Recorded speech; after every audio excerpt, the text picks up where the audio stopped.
ಸಭೆಯನ್ನು ಹಾಳು ಮಾಡುವಂತಹ ಅಥವಾ ಒಂದು ಕುಟುಂಬದಲ್ಲಿ ಅನ್ಯೋನ್ಯತೆಯನ್ನು ಕೆಡಿಸುವಂತಹ, ಸಭೆಯ ಜನರ ಮಧ್ಯದಲ್ಲಿ ಆ ಐಕ್ಯತೆಯನ್ನು ಕೆಡಿಸುವಂತಹ ಪ್ರಯತ್ನ ಎಲ್ಲಿ ನಾನು ಅನ್ನೋದಿರ್ತದೋ ಅಲ್ಲಿ ಈ ಸಂಬಂಧಗಳು ಹಾಳಾಗಿ ಹೋಗುತ್ತೆ. ನಾನು ಅನ್ನೋದಕ್ಕೆ ಇನ್ನೊಂದು ಹೆಸರಿನ ಅರ್ಥ ಅಹಂಕಾರ. ಅಹಂಕಾರ ಇವತ್ತು ನಾನು ನಿಮ್ಮನ್ನೇ ಪ್ರಶ್ನೆ ವೈಯಕ್ತಿಕ ನಾವು ಮಾತಾಡೋಣ. ನನ್ನಲ್ಲಿ ಅಹಂಕಾರ ಇದೆಯಾ ಅಂತ ನಾವು ಪ್ರಶ್ನೆ ಹಾಕ್ಕೊಂಡ್ರೆ ಎಷ್ಟು ಜನ ನಾನು ಮತ್ತೊಬ್ಬರ ಮಧ್ಯದಲ್ಲಿ ಅಹಂಕಾರಿಯಾಗಿ ನಡ್ಕೊಳ್ಳೋದಿಲ್ಲ ಅಂತ ನಾವು ಹೇಳಲಿಕ್ಕೆ ಮನಸ್ಸು ಮಾಡ್ತೀವಿ, ಇಷ್ಟಪಡ್ತೀವಿ. ಅಂದರೆ ಆ ಧೈರ್ಯ ತೋರಿಸಲಿಕ್ಕೆ ಇಷ್ಟಪಡ್ತೀವಿ. ನಾನು ಅಹಂಕಾರಿಯಾಗಿ ನಡ್ಕೊಳ್ಳೋದಿಲ್ಲ, ನಮ್ಮ ಸ್ಥಾನ ಏನಿದೆಯೋ ಅದನ್ನು ಬಿಟ್ಟವರಾಗಿ, ಅದಕ್ಕಿಂತ ಒಂದು 2 ಸ್ಟೆಪ್ ಕೆಳಗಿಳಿದವರಾಗಿ ನಾವು ಜನರ ಮಧ್ಯೆ ನಾವು ತೋರಿಸ್ಕೊಳ್ತೀವ ಅನ್ನೋದನ್ನ ಸ್ವಲ್ಪ ಆಲೋಚನೆ ಮಾಡಿ. ಬೇರೊಬ್ಬರ ಬೇಡ, ಅಟ್ಲೀಸ್ಟ್ ಕೆಲವು ಗಂಡ ಹೆಂಡತಿಯನ್ನು ನಾನು ನೋಡ್ತಿದ್ದೀನಿ. ಗಂಡನ ಮಧ್ಯೆ ಹೆಂಡತಿ ನಾನೇನು ಕಮ್ಮಿ ಅಂತ ನಡ್ಕೊಳ್ಳುವಂತಹ ಸ್ತ್ರೀಯರಿದ್ದಾರೆ. ಹೆಂಡತಿಯ ಮಧ್ಯದಲ್ಲಿ ಗಂಡನು ಕೂಡ ನನ್ನ ಹೆಂಡತಿ ತಾನೇ ಅನ್ನುವಂಥ ತಾಳ್ಮೆ ತಗ್ಗಿಸುವಿಕೆ ಇಲ್ಲದೆ ನಾನೇನು ಕಡಿಮೆ ಅಂತ ಹೇಳಿ ನಡ್ಕೊಂಡಂಥವರು ಅನೇಕರಿದ್ದಾರೆ. ಇವತ್ತೆಷ್ಟೋ ಡಿವೋರ್ಸ್ ಕೇಸ್ಗಳಿಗೆ ಬಂದಂಥ ಕಾರಣ ಮುಖ್ಯ ಉದ್ದೇಶವೇ ಅಹಂಕಾರ. ನಾನೇ ಸೋಲಬೇಕು, ನನಗೇನು ಕಡಿಮೆ, ನಾನು ಯಾಕೆ ಇರಬೇಕು ಅಂಥೇಳಿ ತನ್ನನ್ನು ತಾನು ಹೆಚ್ಚಿಸಿಕೊಳ್ಳುವುದರ ನಿಮಿತ್ತವಾಗಿ ಇವತ್ತೆಷ್ಟೋ ಕುಟುಂಬಗಳು ಹಾಳಾಗಿರ್ತವೆ. ಸಭೆಯ ಜನರ ಮಧ್ಯದಲ್ಲೂ ಕೂಡ ನಾವು ಅನ್ಯೂನ್ಯತೆ ಅಥವಾ ಐಕ್ಯತೆಯನ್ನು ಕಳ್ಕೊಳ್ತೇವೆ ಅನ್ನೋದಾದರೆ ನಮ್ಮಲ್ಲಿಯೂ ಒಂದು ವೇಳೆ ಆ ಅಹಂಕಾರ ನನ್ನಲ್ಲಿ ಕಾಣ್ತಾ ಇದೆಯಾ? ಇಷ್ಟು ಜನರಲ್ಲಿ ಯಾರ ಸಹವಾಸವನ್ನು ಸೇರದೆ ದೇವಜನರ ಮಧ್ಯದಲ್ಲಿ ನಾನು ಹೇಳ್ತಿದ್ದೀನಿ, ಸಭೆಯಲ್ಲಿ ಆ ಅನ್ಯೂನ್ಯತೆಯನ್ನು ಬಯಸದೆ ಸಪರೇಟಾಗಿ ಜೀವಿಸುವಂತಹ ಮನಸ್ಸು ನಿನಗಿರೋದಾದರೆ ಯಾಕೆ ಅಂತ ನಿನ್ನನ್ನು ನೀನು ಪ್ರಶ್ನೆ ಮಾಡು. ಯಾಕೆ ನಾನು ಯಾರ ಜೊತೆ ಸೇರ್ತಾ ಇಲ್ವಲ್ಲ, ಅಥವಾ ಯಾಕೆ ನಾನು ಯಾರ ಜೊತೆ ಸೇರೋದಕ್ಕೆ ಅವರು ಬಿಟ್ಟುಕೊಡ್ತಾ ಇಲ್ವಲ್ಲ ಅಂತ ಆಲೋಚನೆ ಮಾಡುವಾಗ ನನ್ನಲ್ಲಿ ಏನು ತಪ್ಪಿದೆ ಅಂತ ತಿಳ್ಕೊಳ್ತೇವೆ. ಆ ತಪ್ಪನ್ನು ಸರಿಪಡಿಸ್ಕೊಳ್ಳಿಕ್ಕೆ ಅದು ಸಹಾಯವಾಗ್ತದೆ. ಹಲ್ಲೆಲೂಯ. ಗಮನಿಸಿ, ನಾನು 2 ಆರಾಧನೆ ಮಾಡಬೇಕು ಅಂತ ಹೇಳಿದ್ರಿಂದ ನಾನು ಹೆಚ್ಚಾಗಿ ಎಲ್ಲರನ್ನ ಉದ್ದೇಶಿಸಿ ಚಿಕ್ಕ ವಿಷಯಗಳಿಂದ ಅನೇಕರನ್ನ ಒಂದೇ ರೀತಿಯಲ್ಲಿ ತೆಗೆದುಕೊಂಡು ಹೋಗಬೇಕು ಅಂತ ನಾನು ಬಯಸ್ತೀನಿ. ಆದಷ್ಟು ಬೇಗ ಕರ್ತನ ಬರೋಣದ ಬಗ್ಗೆ ನಾನು ಮಾತನಾಡಬೇಕು ಅಂತ ಅಂದ್ಕೊಂಡಿದ್ದೀನಿ. ಕಾರಣ ತುಂಬ ಸೂಚನೆಗಳು ಲೋಕದಲ್ಲಿ ನಮಗೆ ನಡೀತಾ ಇದೆ. ಅದರಿಂದ ಪ್ರತಿಯೊಬ್ಬರು ನಾವು ಸಿದ್ಧವಾಗಬೇಕು ಕರ್ತನ ಬರೋಣಕ್ಕಾಗಿ. ಯೇಸು ಸ್ವಾಮಿನ ನಂಬಿ ಬಂದಿರುವಂಥ ಉದ್ದೇಶ ನಾವು ಈ ಸಭೆಯಲ್ಲೇ ಉಳಿದು ಬಿಡ್ತೀವಿ, ಭೂಮಿ ಮೇಲೆ ಹೆಚ್ಚು ವರ್ಷ ಇರ್ತೀವಿ ಅಂತಲ್ಲ, ನಾನು ಪರಲೋಕಕ್ಕೆ ಸಿದ್ಧವಾಗಬೇಕು. ಯೇಸು ಸ್ವಾಮಿ ಶೀಘ್ರವಾಗಿ ಬರಲಿಕ್ಕಿದ್ದಾನೆ. ಯೇಸು ಸ್ವಾಮಿ ಬೇಗ ಬರಲಿಕ್ಕಿದ್ದಾನೆ. ಲೋಕದ ಎಲ್ಲ ಘಟನೆಗಳು ನಡೀತಾ ಇದೆ, ಅವ್ರು ಹೇಳಿರುವಂಥ ಎಲ್ಲ ಸೂಚನೆಗಳು ನಡೀತಾ ಇದೆ. ಆದ್ದರಿಂದ ಒಂದು ವೇಳೆ ಕೊರೋನಾ ಟೈಮ್ನಲ್ಲಿ ಕೊರೋನಾ ಒಬ್ರಿಗೆ ಬಂದಿದೆ ಅಂತ ಗೊತ್ತಾಗೋಕ್ಕೆ ಏನು ಸಿಂಪ್ಟಮ್ಸ್ ಅಂತೆ? ಫಸ್ಟು ಕೆಮ್ಮು ಬಂದ ತಕ್ಷಣ ನಮಗೇನು ಗೊತ್ತಾಗ್ತಿತ್ತು? ಅವ್ರು ಕೊರೋನಾ ಬಂದಿದ್ದೇ ಇದ್ರೂ ಕೆಮ್ಮಲ್ಲಿ ಅವ್ರು ಕೊರೋನಾ ಅಂತ ಕನ್ಸಿಡರ್ ಮಾಡಿಬಿಡ್ತಾಯಿದ್ರು, ತೀರ್ಮಾನ ಮಾಡಿಬಿಡ್ತಾಯಿದ್ರು ಒಂದೇ ಒಂದು ಸಿಂಪ್ಟಮ್ಸ್ ಕಂಡ್ರೆ. ಆದರೆ ಈಗ ಯೇಸು ಸ್ವಾಮಿ ಬರೋಣಕ್ಕೆ ಕೆಲವು ಸೂಚನೆಗಳನ್ನು ಹೇಳಿದ್ದಾರೆ. ಆ ಸೂಚನೆಗಳು ನಮ್ಮ ದೇಶದಲ್ಲಿ, ಪ್ರಪಂಚದಲ್ಲಿ ನಡೀತಾ ಇದೆಯಾ? ನಡೀತಾ ಇದೆ. ಆದರೆ ನಡೀತಿರುವಾಗ ಅದುವೇ ಅಂತೇಳಿ ಎಷ್ಟು ಜನ ನಾವು ಪರಿಗಣಿಸ್ತಾ ಇದ್ದೀವಿ. ಯೇಸು ಸ್ವಾಮಿ ಬರಲಿಕ್ಕಿರುವಂಥ ದಿನಗಳಿಗೆ ಹತ್ರ ಆಗ್ತಿದೆ, ನಾನು ಎಚ್ಚರವಾಗಿರಬೇಕು, ನಾನು ಸರಿಪಡಿಸ್ಕೊಳ್ಬೇಕು, ಇನ್ನೂ ದೇವರನ್ನ ಮೆಚ್ಚಿಸಬೇಕು, ಇನ್ನೂ ನಾನು ದೇವರಿಗೆ ಹತ್ತಿರವಾಗಬೇಕು, ಬರೋಣಕ್ಕೆ ನಾನು ಹೋಗಬೇಕು. ಒಂದು ವೇಳೆ ಬಿಡಲ್ಪಟ್ಟಂಥ ಅನುಭವ ನನಗೆ ಉಂಟಾದರೆ ಯೋಚನೆ ಮಾಡಿ, ಯೇಸು ಸ್ವಾಮಿ ಬಂದಾಗ ನಾನು ಈ ಲೋಕದಲ್ಲಿ ಬಿಡಲ್ಪಟ್ಟೆ ಅನ್ನೋ ಅರ್ಥ ಏನು? ನಾನು ನೆಕ್ಸ್ಟ್ ನರಕಕ್ಕೆ ಹೋಗ್ತೀನಿ ಅಂತ ಅರ್ಥ. ಇವ್ರನ್ನ ಕೂರಿಸ್ರಿ, ನರಕಕ್ಕೆ ಹೋಗ್ತೀನಿ ಅಂತ ಅರ್ಥ. ಹಲ್ಲೆಲೂಯಾ. ಎಚ್ಚರವಾಗಿರಿ. ನಾನು ನೋಡ್ರಿ, ಎಲ್ಲಿ ಹೋಗ್ತೀನಿ ಅಂತ ಅರ್ಥ? ನರಕಕ್ಕೆ ಹೋಗ್ತೀನಿ ಅಂತಲೇ ಅರ್ಥ. ಅದು ತೀರ್ಮಾನ ಆಗೋಯ್ತು ಅಂತ ಅರ್ಥ. ದಯಮಾಡಿ ನಾವು ಪರಲೋಕಕ್ಕೆ ಹೋಗೋದಕ್ಕಾಗಿ ಸಿದ್ಧರಾಗಬೇಕು. ಗಲಿಬಿಲಿಗೊಳ್ಳದೆ ಈ ಲೋಕದಲ್ಲಿ ನಡೆಯುವಂಥ ಕಾರ್ಯಗಳನ್ನ ನೋಡಿ ಹೇಗಾದರೂ ದೇವರಿಗೆ ನಾನು ನಿನ್ನ ರಾಜ್ಯಕ್ಕೆ ಸಿದ್ಧವಾಗಬೇಕು. ಆ ಸಿದ್ಧವಾಗುವುದಕ್ಕೆ ಮೊಟ್ಟ ಮೊದಲನೇ ಗುರುತೆ ಸಭೆಯಲ್ಲಿ ದೇವ ಜನರ ಮಧ್ಯದಲ್ಲಿ ನಮ್ಮ ಅನ್ಯೋನ್ಯತೆಯನ್ನು ಕಾಪಾಡಿಕೊಳ್ಳುವುದು. ನಮ್ಮ ಕುಟುಂಬದವರ ಮಧ್ಯದಲ್ಲಿ ಅನ್ಯೋನ್ಯತೆಯನ್ನು ಕಾಪಾಡಿಕೊಳ್ಳುವುದು. ಹೀಗಿರುವಾಗ ಈ ಅಹಂಕಾರವನ್ನು ಅಥವಾ ನಾನತ್ವವನ್ನು ನಾನು ಬಿಟ್ಟು ಬಿಡೋದಾದರೆ, ನಾನು ಸಿಂಪಲ್ ಆದ ವಿಷಯಗಳನ್ನ ಹೇಳಕ್ಕೆ ಇಷ್ಟಪಡ್ತೀನಿ ನಿಮಗೆ ಅರ್ಥವಾಗಿಸುವಂತೆ. ನಾನು ಅಹಂಕಾರ ಬಿಟ್ಟರೆ ಪರಲೋಕಕ್ಕೆ ನಾನು ಸಿದ್ಧವಾಗಿಬಿಡ್ಬೋದು. ನಾನು ಎಷ್ಟೋ ಸರಿ ಹೇಳಿದ್ದೀನಿ, ಪಾಪ ಅನ್ನೋದನ್ನ ಇಂಗ್ಲೀಷ್ನಲ್ಲಿ ಸಿನ್ ಅಂತ ಹೇಳ್ತಾರೆ, SIN. ಮಧ್ಯದಲ್ಲಿ ಐ ಅನ್ನೋದನ್ನು ನಾನು ತೆಗೆದುಬಿಟ್ರೆ, ಐ ಅಂದರೆ ಏನು? ನಾನು. ಅಹಂಕಾರ ಅನ್ನೋದು ನನ್ನಲ್ಲಿ ಬಿಟ್ಟೋದ್ರೆ ಎಷ್ಟೋ ವಿಷಯಗಳಲ್ಲಿ ನಾನು ಪಾಪವನ್ನು ಮಾಡದಂತೆ ಅಥವಾ ನನ್ನನ್ನು ಸರಿಪಡಿಸ್ಕೊಳ್ಳುವಂತೆ ನನಗೆ ಸಹಾಯ ಮಾಡುವಂಥದ್ದಾಗಿದೆ. ಪಕ್ಕದಲ್ಲಿ ಕೈ ಕೊಟ್ಟು ಸಂತೋಷವಾಗಿ ಹೇಳ್ರಿ, ನಾನತ್ವವನ್ನು ಬಿಟ್ಟುಬಿಡಿ, ಅಹಂಕಾರವನ್ನು ಬಿಟ್ಟುಬಿಡಿ. ಅಹಂಕಾರವನ್ನು ಏನು ಮಾಡಿ? ಬಿಡಿ. ಅಹಂಕಾರವನ್ನು ಬಿಡೋ. ಯಾರಾದರೂ ಒಂದು ಮಾತಂದ್ರೂ ಒಂದಲ್ಲ 10 ಮಾತಲ್ಲಿ ನಾ ಸಹಿಸ್ಕೊತಾ ಇದ್ದೀನಿ ಪಾಸ್ಟರ್ ಅನ್ನೋದು ಕೈ ಎತ್ತಿ. ಇಷ್ಟು ಜನ ಒಳ್ಳೆಯವರಿದ್ದಾರ? ಸ್ತೋತ್ರ. ಕೈ ಬಿಡಿ. 10 ಮಾತಂದ್ರು ತಿರುಗಿಸಿ ಮಾತಾಡ್ತಿಲ್ವಾ? ಇನ್ನೊಂದು ಸ್ವಲ್ಪ ಮಗ ನೋಡಿದ್ರೆ ಕೈ ಎತ್ತಿ ನೋಡಮ್ಮ. ನಾನು ಗಮನಿಸ್ಲಿಲ್ಲ. ಹಾಂ, ಕೆಲವರು ಸ್ತೋತ್ರ 10 ಮಾತಂದ್ರು ಸಹಿಸ್ಕೊತೀರಾ? ನನ್ನ ಮಾತು ಕೇಳಿಸ್ಕೊಳ್ಳಿ. 10 ಮಾತಂದ್ರು ತಿರುಗಿಸಿ ಮಾತಾಡದೆ ಸಹಿಸ್ಕೊಳ್ತಾ ಇದ್ದೀರಾ? ಅಂಥವ್ರಿಗಾಗಿ ಸ್ತೋತ್ರ, ದೇವ್ರ ಸ್ತೋತ್ರ. ಅಂಥವ್ರು ಇದೆ ಅಂದರೆ ಹಾಗಾದರೆ ನಿಮ್ಮಲ್ಲಿ ಅಹಂಕಾರ ಇಲ್ಲ. ದೇವ್ರಿಗೆ ಸ್ತೋತ್ರ. ನನ್ನ ಸಭೆಯಲ್ಲಿ ಇಷ್ಟು ಜನ ಎತ್ತಲ್ಪಡ್ತಾರಲ್ಲ ಸ್ವಾಮಿ, ಅದಕ್ಕಾಗಿ ಸ್ತೋತ್ರ. ನಾನು ಎತ್ತಲ್ಪಡಬೇಕು, ನನ್ನಲ್ಲಿ ಅಹಂಕಾರ ಅನ್ನೋದಿರಬಾರ್ದು. ಈಗ ಕೈ ಎತ್ತಿದ್ರಲ್ವ, ನಿಮ್ಮ ಬಗ್ಗೆ ನಿಮ್ಮ ಪಕ್ಕದವ್ರನ್ನ ಅಥವಾ ನಿಮ್ಮ ಮನೆಯವ್ರನ್ನ ಬಂದು ನಾನು ಕೇಳ್ಬೋದಾ? ಇದಕ್ಕೆ ಸೌಂಡೇ ಇಲ್ಲ. 10 ಮಾತಂದ್ರು ಸಹಿಸ್ಕೋತೀರಾ? ಕೇಳ್ಬೋದು. ಗುಡ್. ಕೈ ಬಿಡಿ. ಗುಡ್. ನಾನು ಕೇಳಕ್ಕೆ ಬರಲ್ಲ ಅಂತ ನಿಮಗೂ ಗೊತ್ತು ನನಗದೆ.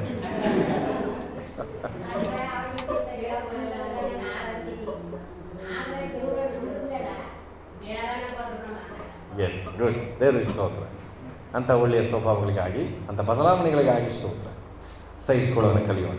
ಸಹಿಸ್ಕೊಳ್ಳೋರು ಬೈಬಲ್ ಹೇಳ್ತದೆ ಆಳ್ತಾರಂತೆ. ಸಹಿಸ್ಕೊಳ್ಳೋರು ಆಳ್ತಾ. ಒಂದು ವಾಕ್ಯ ತೆಗೆದುಕೊಂಡ್ರೆ ಯೇಸು ಸ್ವಾಮಿ ಹೇಳುವಂಥ ಒಂದು ಕಾರ್ಯವನ್ನು ಮಾರ್ಕನು ಬರೆದ ಸುವಾರ್ತೆ 9ನೇ ಅಧ್ಯಾಯ. ಮಾರ್ಕನು ಬರೆದ ಸುವಾರ್ತೆ 9ನೇ ಅಧ್ಯಾಯ ಅದರ 33ನೇ ವಚನದಿಂದ ಓದುವುದಾದರೆ ಯೇಸು ಸ್ವಾಮಿ ಇಲ್ಲಿ ಮಾತನಾಡಲಿಕ್ಕೆ ಪ್ರಾರಂಭ ಮಾಡ್ತಾರೆ. 33ನೇ ವಚನದಿಂದ ಓದೋಣ. ಮತ್ತು ಅವರು ಕಪೆರ್ನೌಮಿಗೆ ಬಂದರು. ಅಲ್ಲಿ ಆತನ ಮನೆಯಲ್ಲಿದ್ದಾಗ, ನೀವು ದಾರಿಯಲ್ಲಿ ಏನು ಮಾತನಾಡಿಕೊಳ್ಳುತ್ತೀರಿ ಎಂದು ಶಿಷ್ಯರನ್ನು ಕೇಳಿದರು. ಅವರು ಸುಮ್ಮನಿದ್ದರು. ಸಾಕು. ಯೇಸು ಸ್ವಾಮಿ ತನ್ನ ಶಿಷ್ಯರನ್ನ ಕಪೆರ್ನೌಮಿಗೆ ಬಂದಾಗ ಒಂದು ಪ್ರಶ್ನೆ ಕೇಳ್ತಾರೆ. ಎಲ್ಲರೂ ನನ್ನ ನೋಡಿ ಮುಂದಕ್ಕೆ ಓದ್ಕೋಬೇಡಿ, ನಾನೇ ಓದ್ತೀನಿ, ನಾನೇ ಬೋಧಿಸ್ತೀನಿ. ಯೇಸು ಸ್ವಾಮಿ ಕಪೆರ್ನೌಮಿಗೆ ಬಂದರು. ಕಪೆರ್ನೌಮಿಗೆ ಯಾಕೆ ಬಂದರು ಹೇಳಿ? ಯೇಸು ಸ್ವಾಮಿಯಲ್ಲಿ ಮನೆ ಮಾಡ್ಕೊಂಡಿದ್ರು. ಎಲ್ಲರೂ ನನ್ನ ಜೊತೆ ಇದೆ. ಯೇಸು ಸ್ವಾಮಿ ತನ್ನ ಮನೆಗೆ ಬಂದಾಗ ಒಂದು ಪ್ರಶ್ನೆ ಕೇಳ್ತಾರೆ ಶಿಷ್ಯರನ್ನ. ದಾರಿಯಲ್ಲಿ ಬರುವಾಗ ಶಿಷ್ಯರೇ ಏನು ಮಾತಾಡ್ಕೊತಿದ್ರಿ ಅಂತ. ಇದರಲ್ಲಿ 2 ವಿಚಾರ ನಾವು ಕಲಿಯೋಣ. ಒಂದು, ದಾರಿಯಲ್ಲಿ ಮಾತಾಡ್ತಿದ್ರಲ್ವಾ, ಹೌದಾ? ಆಗ ಯೇಸು ಸ್ವಾಮಿ ಏನು ಮಾಡ್ತಿದ್ರು? ಸುಮ್ಮನಿದ್ರು. ಎಲ್ಲರೂ ಹೇಳ್ರಿ. ಆ ಗಳಿಗೆನೇ ಬಾಯಿ ಮುಚ್ಚ ಹೇಳ್ಬೋದಾಗಿತ್ತ? ನಾವೇನು ಮಾಡ್ತೀವಿ? ಅಡ್ಡೆ ಮಾಡೋದು. ಮಾತಾಡ್ತಿದ್ದಾಗಲೇ ಅದಕ್ಕೆ ಬಾಯಿ ಹಾಕ್ತೀವಿ, ನಾವು ಬಾಯಿ ಮುಚ್ಚಿಸ್ತೀವಿ.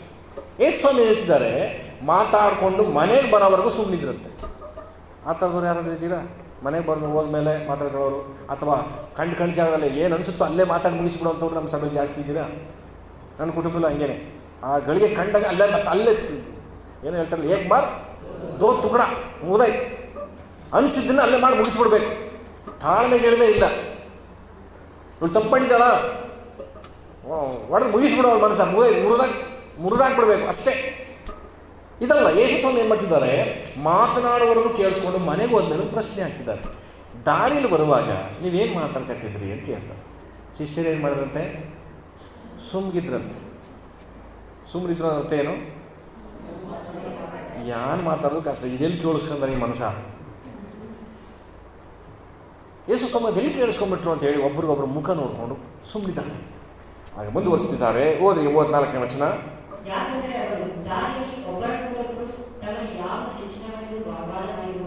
ಸಾಕು. ಏನಂತ ವಾಗ್ವಾದ ಮಾಡ್ತಿದ್ದಂತೆ? ಯಾರು ಹೆಚ್ಚು ಯಾರು ಕಡಿಮೆ ಅಂತ, ನೀನು ಹೆಚ್ಚು ನಾನು ಹೆಚ್ಚು ಅನ್ನೋ ವಾದ ಸ್ಟಾರ್ಟ್ ಆಗಿತ್ತು. ಇದು ಕೂಡ ಅವ್ರು ಹೇಳಲಿಲ್ಲ. ಯೇಸು ಕೇಳಿದಾಗ ಅವ್ರು ಏನಾಗಿದ್ರಂತೆ? ಸುಮ್ಮನಿದ್ರಂತೆ. 34ನೇ ವಚನದಲ್ಲಿ ಹೇಳ್ತಿರೋರು ಯಾರು?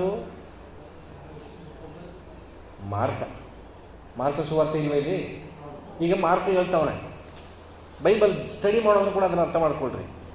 ಯೇಸು ಸ್ವಾಮಿ ಕೇಳಿದ್ರು, ಶಿಷ್ಯ ಮೌನವಾಗಿದ್ದರು, ಆದರೂ ಅಲ್ಲಿ ಹೇಳ್ತಿದ್ದಾರೆ ಏನು ಮಾತಾಡ್ತಿದ್ರು ಅಂದರೆ ಅಂತ ಎಕ್ಸ್ಪ್ಲೇನ್ ಮಾಡ್ತಿದ್ದಾರೆ. ಮಾರ್ಕನು ಬರೆದಂಥ ಸುವಾರ್ತೆಯಲ್ಲಿ ಮಾರ್ಕನು ಹೇಳ್ತಿದ್ದಾನೆ, ದಾರಿಯಲ್ಲಿ ಬರುವಾಗ ಅವರು ಯಾರು ಹೆಚ್ಚು ನಮ್ಮಲ್ಲಿ, ಯಾರು ಹೆಚ್ಚು ನಮ್ಮನು ಅಂತ ಪ್ರಶ್ನೆ ಹಾಕ್ಬಿಡ್ತಾರೆ.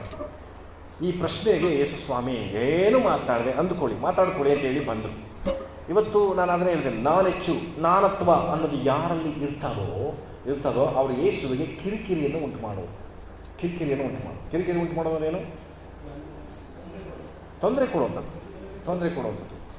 ನೀವು ಬರೀತಿರುವಾಗ ಸುಮ್ಮನೆ ಒಬ್ಬರೇ ಕೂತ್ಕೊಂಡು ಚೆನ್ನಾಗಿ ಕೂತ್ಕೊಂಡು ಬರೀತಾ ಇರ್ತೀರಿ. ಗುಂಗೆರ ಗೊತ್ತಾ?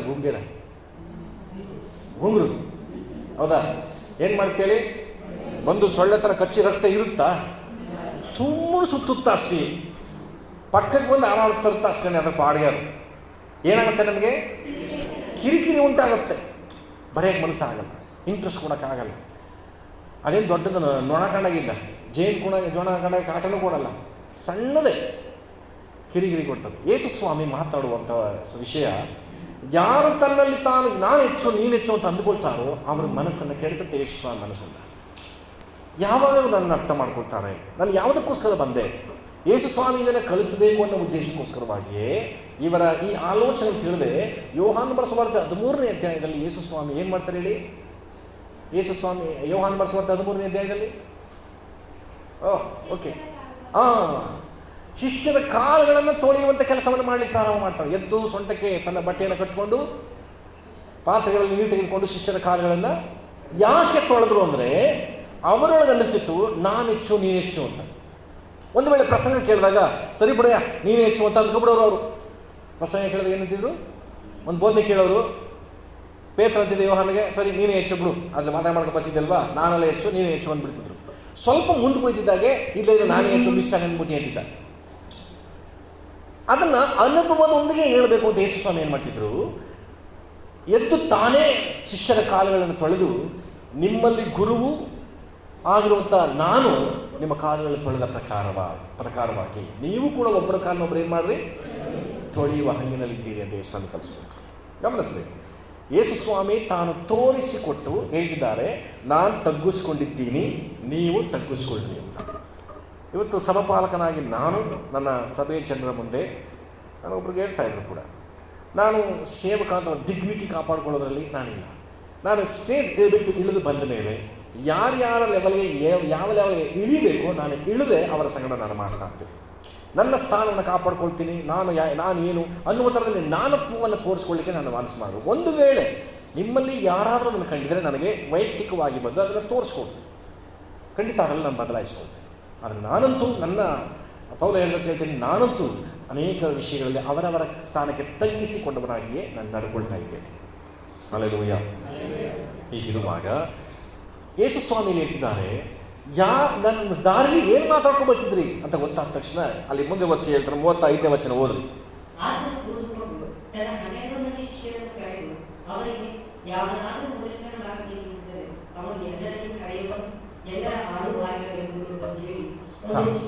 ಸಾಕು. ಈಗ ನಮ್ಗೆ ಯಾರಿಗೆ ಇಷ್ಟ ಇಲ್ಲ ಹೇಳಿ? ನಾನು ಎಲ್ರಿಗಿಂತ ಚೆನ್ನಾಗಿರಬೇಕು, ಎಲ್ರಿಗಿಂತ ಮೇಲಾಗಿರ್ಬೇಕು ಅಂತ ಯಾರು ಇಷ್ಟಪಡಲ್ಲ? ಇಲ್ಲ. ನೀವು ಇಷ್ಟಪಡ್ತೀರಾ? ನೀವು ಇಷ್ಟಪಡ್ತೀರಾ? ಎಲ್ರಿಗಿಂತ ನಾವು ಮೇಲಾಗಿರ್ಬೇಕು, ಎಲ್ರಿಗಿಂತ ನಾವು ಚೆನ್ನಾಗಿರ್ಬೇಕು, ಯಾರಿಗೂ ನಾವು ಕಮ್ಮಿ ಇರಬಾರ್ದು. ಮಾತು ಕೇಳಿಸ್ಕೊಂಡಿರಲ್ಲ, ನಾನು ಯಾರು ಕಮ್ಮಿ, ನಾವು ಯಾರಿಗೂ ಕಮ್ಮಿ ಅಲ್ಲ ಅಂತ ಹೇಳ್ತಾರೆ. ನಾವು ಯಾರಿಗೂ ಕಮ್ಮಿ ಇರಬಾರ್ದು ಅಂತ ಆಸೆ ಪಡ್ತಾರೆ. ನಾನು ಕಳೆದ ದಿನದಲ್ಲಿ ಸಹೋದರ ಭರತ್ ಅವರನ್ನು ನೆನೆಸ್ತೀನಿ. ಅವ್ರು ಮಾತಾಡುವಾಗ ಹೇಳ್ತಾ ಇದ್ದರು, ಪಕ್ಕದ ಮನೆಯವ್ರು ಏನು ತಂದಿರ್ತಾರೋ ಸಾಲನಾರು ಮಾಡಿ ನಾನು ಅದು ತರ್ತೀನಿ. ಇವತ್ತು ಮನೇಲಿ ಮುಖ ತೋರಿಸ್ಕೊಳಕ್ಕಾಗದ ಊರಿನಲ್ಲಿ ಮಧ್ಯರಾತ್ರಿ ಬರ್ತಾರೆ, ಬೆಳಗಾಗ ಮುಂಚೆ ಮನೇಲಿ ಇಟ್ಟು ಓಡೋಗ್ತಾರೆ. ಯಾಕೆ ಗೊತ್ತಾ? ಇತರರಿಗೋಸ್ಕರವಾಗಿ ಬದುಕಿದ್ರಿಂದ. ಇತರರು ಬದುಕ್ತಾರೆ, ಆಗ ನಾನು ಬದುಕಬೇಕು, ಅವರಿಗೆ ನಾನೇನು ಕಮ್ಮಿ ಅನ್ನುವಂಥ ಸ್ವಭಾವ. ಆದರೆ ಯೇಸು ಸ್ವಾಮಿ ಹೇಳ್ತಿದ್ದಾರೆ, ಇತರರನ್ನಿಂತಲೂ ನೀನು ಮೇಲಾಗಿರಬೇಕು ಅಂತ ನೀನು ಆಸೆ ಪಡೋದಾದರೆ ನೀನೇನಾಗಿರ್ಬೇಕು? ಮೊದಲು ಎಲ್ರಿಗಿಂತ ಕಡೆಯವನು, ಎಲ್ಲರ ಆಳು ಆಗಿರಬೇಕಂತೆ.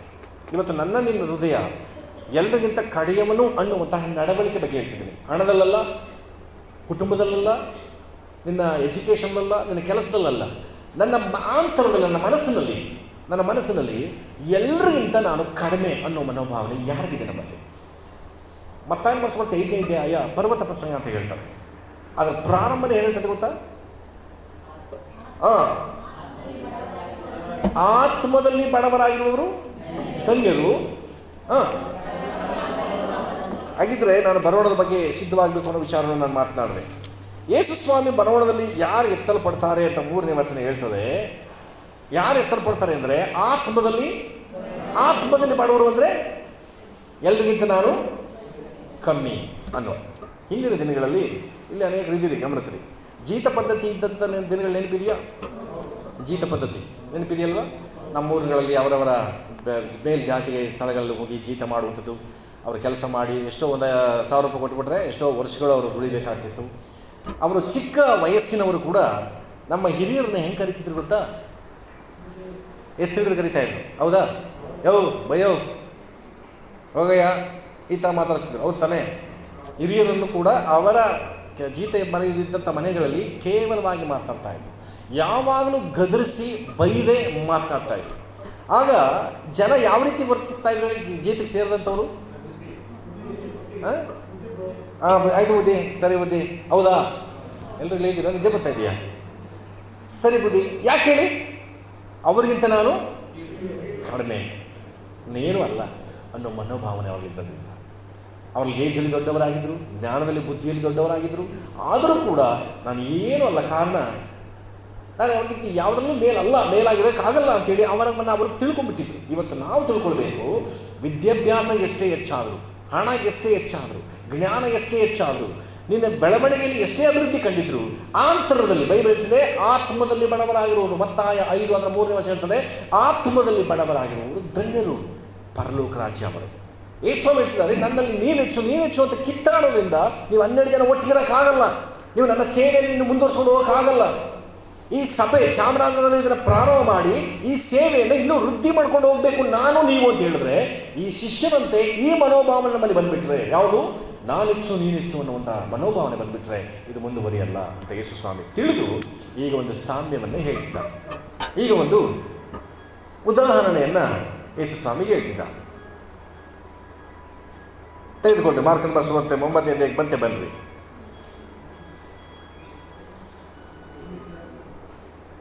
ಸ್ವಿಚ್ ಆಫ್ ಮಾಡಿ. ಸಭೆಯಲ್ಲಿ ಆವಾಗವಾಗ ಸಮಸ್ಯೆ ಮಾಡಿದ್ರು ನೀವು 2-3 ಜನ ಅಷ್ಟೇ. ಹಾಗಾಗಿ ಪಾಪ ಅವ್ರಿಗೆ ಗೊತ್ತಾಗಲ್ಲ. ನಮ್ಮ ಸಭೆಯಲ್ಲಿ ಅವ್ರಿಗೆ ತಪ್ಪೇ ಅಲ್ಲ, ಅವ್ರಿಗೆ ಗೊತ್ತಿದ್ರು ಸುಮ್ಮನಿರ್ತಿದ್ರಲ್ಲ, ಇಲ್ಲಿ ಬಂದು ಅವ್ರು ಬರ್ತಿದ್ದಾಗಲೇ ಅಮ್ಮ ಸ್ವಿಚ್ ಆಫ್ ಮಾಡಿ ನಿಮ್ಮ ಕೀಪ್ಯಾಡ್ನ ಅಂತ ಸ್ವಿಚ್ ಆಫ್ ಮಾಡಿಸಲ್ಲ ನೀವು, ನಿಮ್ಮದೇ ತಪ್ಪು. ಉದಾಹರಣೆಗೆ ನಮ್ಮ ರಾಜಮ್ಮ ಅವ್ರದ್ದು ಹೊಡ್ಕತ್ತಿರುತ್ತೆ, ನಮ್ಮ ಶಿವಮ್ಮ ಅವ್ರದ್ದು ಹೊಡ್ಕತ್ತೆ. ಬರ್ತಿದ್ದಾಗಲೇ ಅವ್ರು ಫೋನ್ ಇಸ್ಕೊಂಡು ಇನ್ನೇನು ಮಾಡಬೇಕು? ನೀವು ನಮ್ಮ ಸಭೆಯಲ್ಲಿ ಜವಾಬ್ದಾರಿ ಉಳ್ಳವರು ಇದ್ದೀರಲ್ಲ ಕೆಲವರು, ಅದನ್ನು ನೀವು ಮಾಡಿ. ಹಾಗಾಗಿ ತೊಂದರೆ ಆಗೋದು ಬೇಡ. ಗಮನಿಸಿ. ಅಲ್ಲೆಲ್ಲೂಯ್ಯ.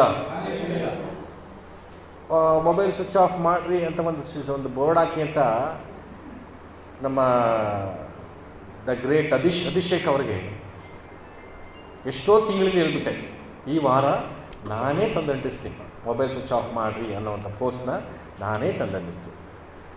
ದೇವರವ್ರನ್ನ ಇನ್ನೂ ಹೇರಳವಾಗಿ ಜ್ಞಾನವಂತರಾಗಿ ಮಾಡಿ. ಗಮನಿಸಿ. ಈಗ ವಚನಕ್ಕೆ ಬರೋಣ. 35ನೇ ವಚನ ಓದ್ರಿ. 36ನೇ ವಚನ. ಒಂದು ಚಿಕ್ಕ ಮಗುವನ್ನು ತೆಗೆದುಕೊಂಡು ಹಾಂ. ಅವರ ನಡುವೆ ತಪ್ಪಿಕೊಂಡು ಅವರಿಗೆ ಯಾವನಾದರೂ ತನ್ನ ಹೆಸರನ್ನು ಇಂಥ ಚಿಕ್ಕ ಮಕ್ಕಳನ್ನು ಒಂದನ್ನು ಸೇರಿಸಿಕೊಂಡರೆ ನನ್ನನ್ನು ಸೇರಿಸಿಕೊಂಡ ಹಾಗಾಯಿತು. ಮತ್ತು ಯಾವನಾದರೂ ನನ್ನನ್ನು ಸೇರಿಸಿಕೊಂಡರೆ ನನ್ನನ್ನು ಕಳುಹಿಸಿಕೊಂಡ ಅದನ್ನೇ ಸೇರಿಸಿಕೊಂಡ ಹಾಗಾಯಿತು. ಯೇಸು ಸ್ವಾಮಿ ಒಂದು ಉದಾಹರಣೆಗೆ ಶಿಷ್ಯರಿಗೆ ಹೇಳಿಬಿಟ್ಟು ಒಂದು ಚಿಕ್ಕ ಮಗುವನ್ನು ಹತ್ತಿರಕ್ಕೆ ಕರೆದು ಅಪ್ಪಿಕೊಂಡು ಅಂತ ಅಲ್ಲಿ ವಚನ ಇರ್ತದೆ. ಹೌದಾ? ಮಕ್ಕಳು ಅಂದರೆ ಯಾರು ತಾನೇ ಇಷ್ಟ ಆಗಲ್ಲ ಹೇಳಿ? ತುಂಬ ಇಷ್ಟಪಡುವಂಥದ್ದೇ ಆಗಿರ್ತದೆ. ಮಕ್ಕಳನ್ನು ಕಂಡ್ರೆ ಇಷ್ಟಪಡ್ತೀವಿ. ಮಕ್ಕಳು ಒಂದು ವೇಳೆ ನಮ್ಮ ಹಳ್ಳಿಗಳ ಮಕ್ಕಳು ಇದನ್ನೆಲ್ಲ ಆಲ್ಮೋಸ್ಟ್ ಹೆಚ್ಚಿನ ಮಕ್ಕಳಂಗಿರಲ್ಲ, ಮೂಗಲ್ಲಿ ಸೋರಿಸ್ಕೊಂಡು ಕೈ ಕಾಲೆಲ್ಲ ಗಲೀಜು ಮಾಡಿಕೊಂಡು ಇರುವಂಥ ಮಕ್ಕಳನ್ನು ಎಷ್ಟು ಜನ ಪ್ರೀತಿ ಮಾಡೋಕ್ಕೆ ಮನಸ್ಸು ಮಾಡ್ತಾರೆ?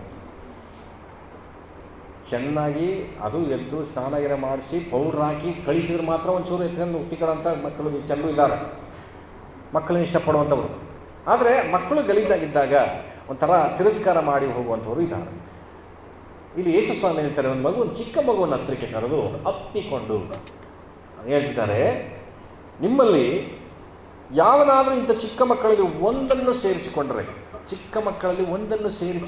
ಅಂದರೆ ಕರ್ಕೊಳ್ಳೋದ್ರ ಬಗ್ಗೆ ಹೇಳ್ತಾ ಇಲ್ಲ, ಸೇರಿಸ್ಕೊಳ್ಳೋದು ಅಂದರೆ ಒಂದು ಮಗುವನ್ನು ನನ್ನಲ್ಲಿ ಸೇರಿಸ್ಕೊಳ್ಳೋದು ಅಂದರೆ ಅವರನ್ನು ಅಳವಡಿಸ್ಕೊಳ್ಬೇಕು. ಮಗುವಿನ ಸ್ವಭಾವಗಳನ್ನು ನನ್ನಲ್ಲಿ ಅಳವಡಿಸಿಕೊಂಡ್ರೆ ಯಾರನ್ನ ಸ್ವೀಕರಿಸ್ಕೊಂಡಂತೆ ದಾರಿಲಿ ಹೋಗ್ತಿರೋ ಮಗುವನ್ನ ಒಂದ್ಸಲ ಎತ್ಕೊಂಡು ಬಿಟ್ಬಿಟ್ಟು ಹೋಗ್ತೀವಿ. ಹೌದು ತಾನೇ ನಾವು? ಹೌದಾ? ಇವತ್ತು ಎಷ್ಟೋ ಜನಕ್ಕೆ ಸಭೆ ಬರ್ತಾರೆ, ಒಳ್ಳೆದೆಲ್ಲ ಎತ್ಕೋತಾರೆ, ಮುದ್ದಾಡ್ತಾರೆ, ಕೆಳಗೆ ಬಿಟ್ಬಿಟ್ಟು ಹೊಂಟೋಗ್ತಾರೆ. ಈ ಸ್ವಾಮಿ ಹೇಳ್ತಿದ್ದಾರೆ, ಮಗುವನ್ನು ಏನು ಮಾಡ್ಬೇಕಂತ ನೀನು ಸೇರಿಸ್ಕೊಳ್ಬೇಕು. ಸ್ಕೂಲ್ಗೆ ಮಕ್ಕಳನ್ನ ಏನು ಮಾಡ್ತೀವಿ? ಸೇರಿಸ್ತೀವಿ. ನಮ್ಮ ಮನೇಲಿ ಹೆಚ್ಚಾಗಿರೋದಕ್ಕಿಂತ ಹೆಚ್ಚಾಗಿ ಮಕ್ಕಳು ಎಲ್ಲಿರ್ತಾರೆ? ಕಾರಣ ಸೇರಿಸ್ಬಿಟ್ಟಿದ್ದೀವಿ. ನಿಮ್ಮಲ್ಲಿ ಒಬ್ಬ ಮಗುವನ್ನು ಏನು ಮಾಡಬೇಕಂತೆ? ಯೋಚನೆ ಮಾಡಿ. ನಿಮ್ಮಲ್ಲಿ ಸೇರಿಸ್ಕೊಂಡಿದ್ರೆ ಆ ಮಗು ಹೆಚ್ಚು ಸಮಯ ಯಾರ ಜೊತೆ ಇರುತ್ತೆ? ಕೇಳಿ, ಪಕ್ಕದಲ್ಲಿ ಕೇಳಿ, ನಿಮ್ಮ ಜೊತೆ ಮಗು ಸ್ವಭಾವ ಸೇರಿಸ್ಕೊಂಡಿದ್ದಾರೆ ಯಾರು? ನಾನು ಕೆಲವರು ನಮ್ಮ ಸಭೆಯಲ್ಲಿ ನೋಡಿದ್ದೀನಿ, ತುಂಬ ಮಗು ಸ್ವಭಾವ ಇದೆ. ಕೆಲವರು ತುಂಬ ಜನ ಇದೆ. ಕೆಲವರಲ್ಲಿ ಮಗುವಿನ ಸ್ವಭಾವ ಇದೆ. ಅಂಥವ್ರು ನಾನು ಸೇವಕನಾಗಿ ಸಾಕ್ಷಿ ಹೇಳ್ತೀನಿ, ನಿಜವಾಗ್ಲಂಥ ಸ್ವಭಾವ ಇದೆ ಅಂಥವ್ರಿಗಾಗಿ ಸ್ತೋತ್ರ. ಏನೇ ಬಂದರೂ ಏನೇ ಆದರೂ ತಿರುಗಿಸಿ ಮಾತಾಡದೆ ಸಹಿಸಿಕೊಳ್ಳುವಂತಹ, ಕ್ಷಮಿಸಿಕೊಳ್ಳುವಂತಹ, ಪ್ರೀತಿಸುವಂಥ ಒಂದು ಒಳ್ಳೆಯ ಹೃದಯ ಕೆಲವು ಮಕ್ಕಳಲ್ಲಿ ಅಂಥವ್ರಿಗಾಗಿ ದೇವರಿಗೆ ಸ್ತೋತ್ರ. ನಾನತ್ವ ಅನ್ನೋದು ಎಲ್ಲಿ ಬಂದುಬಿಡುತ್ತೋ ಮಗುವಿನ ಸ್ವಭಾವಕ್ಕೂ ಅದಕ್ಕೂ ತನ್ನ ವಿರುದ್ಧವಾಗಿರುತ್ತೆ.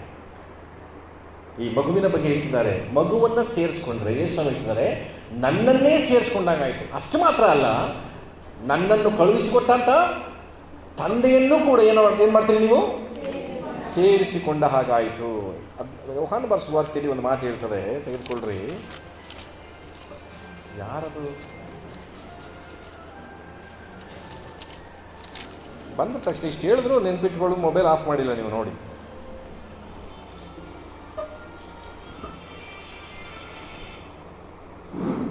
ನನ್ನ ಮೊಬೈಲ್ ಕಾಲ್ ಮಾಡಿ ನೋಡ್ರಿ, ನಾನು ರಿಂಗ್ ಟ್ಯೂನ್ ಎಷ್ಟು ಸೌಂಡ್ ಬರುತ್ತೆ ಅಂತ. ರಿಂಗ್ ಟ್ಯೂನ್ ನಂಗೆ ಕೇಳಿದ್ರೆ ಸಾಕು. ಕೆಲವು ಸರಿ ಗೌರ್ಮೆಂಟ್ ಬಸ್ ಹೋಗ್ತೀನಿ, ಸ್ಪೀಕರ್ ಹಾಕಿದಾಗ ಹಾಕಿರುತ್ತೆ ಕಾಲರ್ ಟ್ಯೂನ್ನೇ, ಆ ರಿಂಗ್ ಟ್ಯೂನ್ನೇ ಭಯಂಕರವಾಗಿ ಹೊಡೆಯುತ್ತೆ. ಅದು ದಯವಿಟ್ಟು ಸೌಂಡ್ ಕಮ್ಮಿ ಮಾಡಿ ಇಟ್ಕೊಳ್ರಿ, ನಿಮ್ಗೆ ಕೇಳಿದ್ರೆ ಸಾಕು. ಮನೆ ಒಳಗೆ ಒಂದು ಸೈಲೆಂಟಾಗಿ ಕೇಳಿದ್ರೆ ಸಾಕು. ನಮ್ಮ ಪಕ್ಕದ ಮನೇಲಿ ಒಂದು ಮೊಬೈಲ್ ಐತೆ, ಅಲಾರಾಮ್ ಮಾಡೋದು ನಾ ಎದ್ದೊಳ್ಬೇಕು, ಅವ್ರ ಮನೇಲಿ ಹೊಡೆದ್ರೆ ಅಲಾರಾಮ್ ಹಂಗೆ ಹಾಕಿರ್ತಾರೆ. ದಯಮಾಡಿ ನಿಮ್ಮ ಮೊಬೈಲ್ ಸೌಂಡ್ಗಳನ್ನ ಕಮ್ಮಿ ಇಡ್ರಿ. ಹಲ್ಲೆಲೂಯಾ. ಕೆಲವರು ಅಂತಾರೆ, ಒಳ್ಳೆ ಹಾಡಾಗ್ತೀನಿ ಪಾಸ್ಟರ್, ಇದಕ್ಕೆ ಕೇಳ್ಕೊಂಡು ರಕ್ಷಣೆ ಬನಿಸ್ಬೇಡಿ. ಇಲ್ಲ, ನೀ ಸುವಾರ್ತೆ ಹೇಳು, ಅದು ಹೇಳೋದು ಬೇಡ. ಗಮನಿಸ್ರಿ, ಯೋಹಾನ ಬರೆದ ಸುವಾರ್ತೆ 14ನೇ ಬನ್ನಿರಿ. 23ನೇ ವಚನವನ್ನು ಓದೋಣ. ಯೋಹಾನ 14:23. ಹಾಂ, ನಿಧಾನಕ್ಕೆ ಹೋದ್ರಿ. ಒಂದಿ. ಹಾಂ, ಹಾಂ,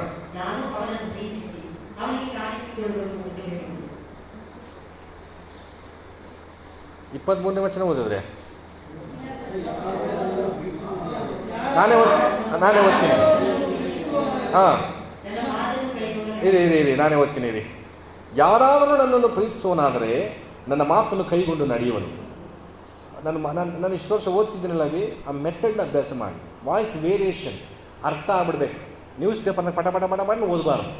ಗಮನಿಸ್ರಿ, ಯಾರಾದರೂ ನನ್ನನ್ನು ಪ್ರೀತಿಸುವವರಾದರೆ ನನ್ನ ಮಾತನ್ನು ಕೈಗೊಂಡು ನಡೆಯುವನು, ಅವನನ್ನು ನನ್ನ ತಂದೆಯೂ ಪ್ರೀತಿಸುವನು, ಮತ್ತು ನಾವಿಬ್ಬರೂ ಅವನ ಬಳಿಗೆ ಬಂದು ಅವನ ಬಳಿಯಲ್ಲಿ ಬಿಡಾರವನ್ನು ಮಾಡಿಕೊಳ್ಳುವೆವು. ಯಾರ್ಯಾರು ಬಂದು ನಮ್ಮಲ್ಲಿ ಬಿಡಾರ ಮಾಡ್ಕೊತಾರಂತೆ? ಯೇಸು ಸ್ವಾಮಿ ಒಂದು ತಂದೆ ದೇವರು ಇಬ್ಬರು ಬಂದು ನನ್ನಲ್ಲಿ ವಾಸ ಮಾಡ್ತಾರಂತೆ. ಬಿಡಾರ ಅಂದರೆ ಮನೆ ಮಾಡ್ಕೊಂಡ್ಬಿಡ್ತಾರಂತೆ. ಈ ಮನೆ ಒಳಗಡೆ ಯಾರ್ಯಾರಿದ್ದಾರೆ ಆಗಿದ್ದಾರೆ? ಆಲ್ರೆಡಿ ಪವಿತ್ರಾತ್ಮನಿದ್ದಾರೆ, ಹೌದಾ? ಈಗ ಯಾರ್ಯಾರು ಬಂದುಬಿಟ್ರು? ತಂದೆ ದೇವರು ಯೇಸು ಸ್ವಾಮಿ ಇಬ್ಬರು ಬಂದುಬಿಟ್ರು. ತ್ರಯೇಕತ್ವ ಎಲ್ಲಿದೆ? ನನ್ನೊಳಗಿದ್ದಾರೆ. ಇದು ಯಾರನ್ನು ಉಂಟಾಗುತ್ತೆ ಅಂತ ಇಲ್ಲಿ ಹೇಳ್ತಿದೆ ಮಾರ್ಗನ್ ಬರೆಸೋದ 9ನೇ ಅಧ್ಯಾಯದಲ್ಲಿ.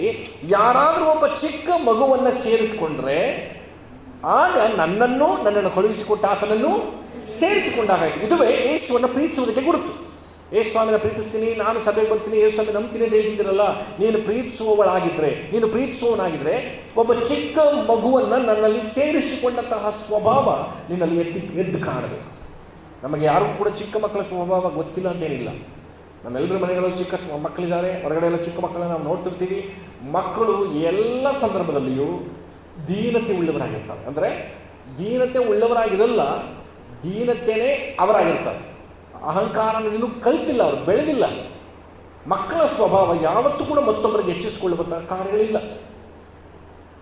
ಸ್ವಲ್ಪ ಬೆಳೀತಿದ್ದಾಗೆ ಮಕ್ಕಳಿಗೆ ಹೊಡಿತಿದ್ರೆ ತಿರುಗಿಸಿ ಹೊಡೆಯುವಂಥ ಅಥವಾ ಕೋಪಿಸ್ಕೊಳ್ಳುವಂಥ ಸ್ವಭಾವ ಮಕ್ಕಳಲ್ಲಿ ಬೆಳೆದುಬಿಡುತ್ತೆ. ಚಿಕ್ಕ ಮಕ್ಕಳಲ್ಲಿ ಹೊಡೆಯುವಾಗ ಏನು ಮಾಡ್ತಾರೆ ಹೇಳಿ? ಅಳುತ್ತಾರೆ ಅಷ್ಟೇ, ಹೌದಾ? ನನ್ನ ಯಾಕೆ ಹೊಡಿತೀಯ ಕೇಳಲ್ಲ ಮಕ್ಕಳು. ಹೊಡೆದ್ಯಾ ಅಂದ್ಬಿಟ್ಟು ಮುನಿಸ್ಕೊಳ್ಳಲ್ಲ. ಕೆಲವು ಮಕ್ಕಳು ತಮಾಷೆಗೆ ಮುನಿಸ್ಕೊಳ್ಳೋದನ್ನ ಕಲಿತಾರೆ. ಆಗ ತಂದೆ ತಾಯಿಗಳು ನೋಡಿ ನಗುನಾಡ್ತೀರಿ, ಬಿಡ್ರಿ ಅವ್ರ ಮಕ್ಕಳ ಮುಂದೆ ನಗುನಾಡೋದನ್ನು. ನೋಡಿ ಇಷ್ಟು ಚೆನ್ನಾಗಿ ಮುನಿಸ್ಕೊತಾನೆ, ನೋಡಿ ಚೆನ್ನಾಗಿ ಮುನಿಸ್ಕೊಂಡು ಔಟ್ಕೊಂಡು ಮುಖ ತಿರುಗೋದು.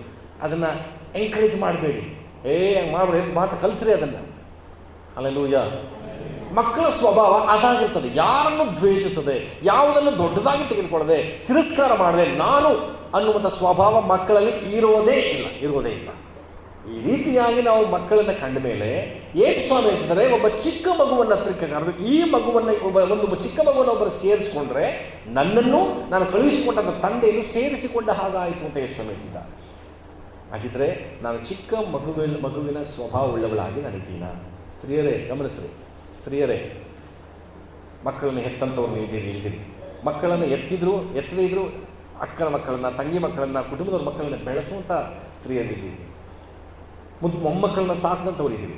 ಆ ಮಗುವಿನ ಸ್ವಭಾವವನ್ನು ನೋಡಿದಂಥ ನಿಮ್ಮಲ್ಲಿ ಎಷ್ಟು ಜನರಲ್ಲಿ ಆ ಮಗುವಿನ ಸ್ವಭಾವ ನನ್ನಲ್ಲಿ ಬರಬೇಕು ಅನ್ನುವಂಥ ಆಸೆ ಉಳ್ಳವರಾಗಿದ್ದೀರಿ?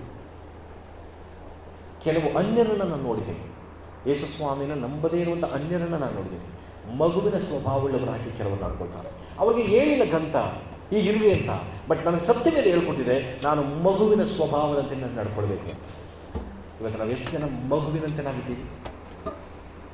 ಮಗುವಿನ ಸ್ವಭಾವ ಈ ರೀತಿ ನಾನು ನಡ್ಕೊಳ್ಳೋದಾದರೆ ಯೇಸು ಹೇಳ್ತಾರೆ, ನಾನು ಮತ್ತು ತಂದೆ ನಿನ್ನೊಳಗೆ ವಾಸವಾಗಿರ್ತೀನಿ. ಆಶೀರ್ವಾದ ಅನ್ನೋದು ಇವಾಗ ತಂದೆಯಾದ ದೇವರು ಎಲ್ಲವನ್ನೂ ಉಂಟು ಮಾಡಿದ್ದಾರೆ, ಅವರಿಂದಲೇ ಎಲ್ಲ ಉಂಟಾದ್ರು.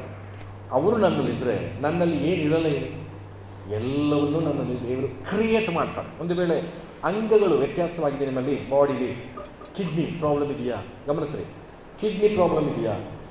ಹಾರ್ಟ್ ಪ್ರಾಬ್ಲಮ್ ಇದೆಯಾ? ಯಾವುದಾದ್ರೂ ಅಂಗ ಸರಿ ಆಗಲ್ಲ, ಇದು ಕುಡಿದು ಲಿವರ್ ಪ್ರಾಬ್ಲಮ್ ಆಗಿದೆಯಾ?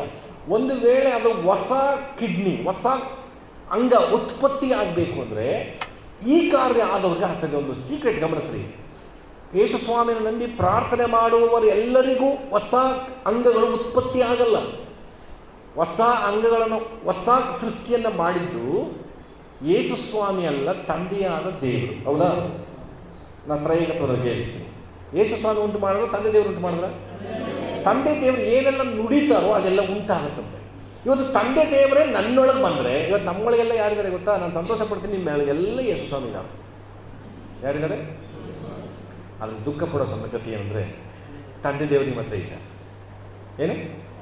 ತಂದೆ ದೇವರು ನನ್ನಲ್ಲಿ ನಿಮ್ಮಲ್ಲಿ ಇರಬೇಕು ಅನ್ನುವಂತಹ ಆಸೆ ಪಟ್ಟರೆ, ನನ್ನೊಳಗೆ ಅವ್ರು ಬಂದರೆ, ನಾನು ಒಬ್ಬ ಕಿಡ್ನಿ ಪೇಷಂಟ್ಗೆ ನನ್ನೊಳಗೆ ದೇವರೇ ನನ್ನೊಳಗೆ ಅಂತ ಉತ್ಪತ್ತಿ ಉಂಟಾಗಲಿ ಅಂತೇಳಿ ನಾನು ಆಸೆ ಪಟ್ಟರೆ ಹೊಸ ಕಿಡ್ನಿ ರೂಪುಗೊಳ್ಳುತ್ತೆ ಅಂತ ಸಾಕ್ಷಿ ಕೇಳಿಸ್ಕೊಂಡಿದ್ದೀರ ನೀವು?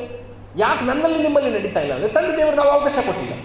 ಇದಕ್ಕೆ ನಂಬಿಕೆ ಒಂದು ಕಡೆ ಆದರೆ, ತಂದೆ ದೇವರು ನನ್ನಲ್ಲಿ ವಾಸವಾಗಿ ಇರಬೇಕು ಅನ್ನುವಂಥ ಆಸೆ ಪಡುವಂಥವರಾಗಿರಬೇಕು. ನಾನು ಯೇಸು ಹೇಳ್ತಿದ್ದಾರೆ, ಯೇಸುವಿಗೆ ಅನ್ನಿಸ್ಬೋದಾಗಿತ್ತು, ನಾನೇ ಬಂದು ವಾಸವಾಗಿರ್ತೀನಿ ಅಂದರೆ ತೃಪ್ತಿ ಕಾಣ್ಬೋದಾಗಿತ್ತು. ನಾವು ಅದು ಸಾಲಲ್ಲ ಅಂತಲೇ ಅದು ಹೇಳ್ತಿದ್ದಾರೆ, ನಾನು ನನ್ನನ್ನು ಕಳುಹಿಸಿಕೊಟ್ಟ ಆತನನ್ನು ಸೇರಿಸಿಕೊಂಡ ಹಾಗಾಯಿತು. ನಾವಿಬ್ಬರೂ ಬಂದು ನೀನು ಬಿಡಾರ ಮಾಡ್ಕೊಂಡಿರ್ತೀವಿ ಅಂತ ಯೋಹಾನ್ ಮಾಡಿಸ್ಕೊಳ್ತಾರೆ. 4 ನಾವು ಓದಿರ್ತೀವಿ.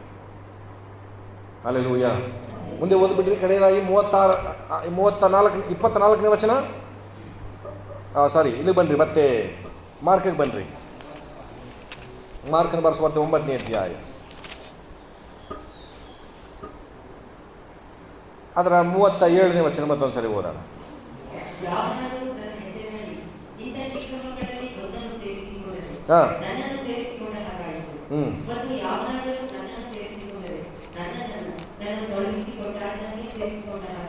ಲೂಕನ ಬರೆಸುವಾರ್ತೆ 14ನೇ ಅಧ್ಯಾಯಕ್ಕೆ ಬನ್ನಿರಿ. ಲೂಕನ ಬರೆಸುವಾರ್ತೆ 14ನೇ ಅಧ್ಯಾಯ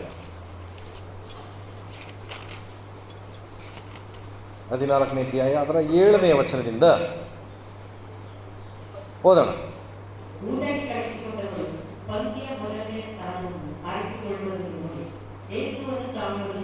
ಸಾಕು, ಏನಂತೆ ನಾನೇ ಹೇಳ್ಬಿಡ್ತೀನಿ, ಗಮನಿಸ್ರಿ. ಊಟಕ್ಕೆ ಕರೆದವರು ಯೇಸು ಸ್ವಾಮಿ ಒಂದು ಫಂಕ್ಷನ್ ಕರೆದಿದ್ದಾರೆ. ಯೇಸು ಸ್ವಾಮಿ ಹೋಗಿ ನಿಂತಿದ್ದಾರೆ, ಅಲ್ಲಿ ಆ ಫಂಕ್ಷನ್ ಇದ್ದಾರೆ. ಆಗ ಕರೆಸ್ಕೊಂಡವರೆಲ್ಲ ಮುಂದಿನ ಪಂಕ್ತಿಯನ್ನು ಆರಿಸ್ಕೊಳ್ತಾ ಇರೋದನ್ನು ನೋಡಿದ್ರಂತೆ, ಗಮನಿಸಿದಂತೆ ಯೇಸು ಸ್ವಾಮಿ. ಅದನ್ನು ಶಿಷ್ಯರು ಹೋಗಿ ಫಸ್ಟು ಬಾಸ್ವಾಮಿ ನಾವು ಮುಂಚೆ ಹೋಗಿ ಸೀರೆ ಹಿಡ್ಕೊತೀನಿ ಅಂತಿದ್ರೆ ಏನೋ ಗೊತ್ತಿಲ್ಲ, ಇದ್ದು ನೋಡಿದ್ರು ಏನೋ ಯೇಸು ಸ್ವಾಮಿ ಗೊತ್ತಿಲ್ಲ. ನಾವು ಹಂಗೆ ಮಾಡ್ತೀವಲ್ವ? ನಾವು ಐದು ಬಾ ಮುಂದೆ ನಮ್ಮ ಮುಂಜಾನೆ ಹೇಳ್ತಿರ್ತಾರೆ, ಯಾವುದೇ ಫಂಕ್ಷನ್ಗೆ ಹೋದ್ರು ನಾನು ನನ್ನ ಹೆಂಡತಿ ಒಟ್ಟು ಊಟ ಮಾಡಿ ಚರಿತ್ರಲೇ ಇಲ್ಲ, ಕಾರಣ ಅವ್ರನ್ನ ಕಾಯಲ್ಲ, ಎಲ್ಲಿ ಸಿಕ್ಕುತ್ತಾ ಕೂತ್ಕೊಂಡು ಊಟ ಮಾಡ್ಕೊಂಡು ಬರ್ತೀನಿ ಅಂತ. ಯೇಸು ಸ್ವಾಮಿ ಇರೋವಾಗ ಶಿಷ್ಯರಂತಿದ್ದಂತೆ, ಸ್ವಾಮಿ ನೀನು ನಿಂತ್ಕೋ ಸ್ವಾಮಿ, ನಾವು ಹೋಗಿ ಸೇಟ್ ಇಟ್ಕೊತೀನಿ, ಆಮೇಲೆ ಕರತೀನಿ, ಕೈ ಬೀಸ್ತೀನಿ, ಬಂದ್ಬಿಡು ಅಂತ.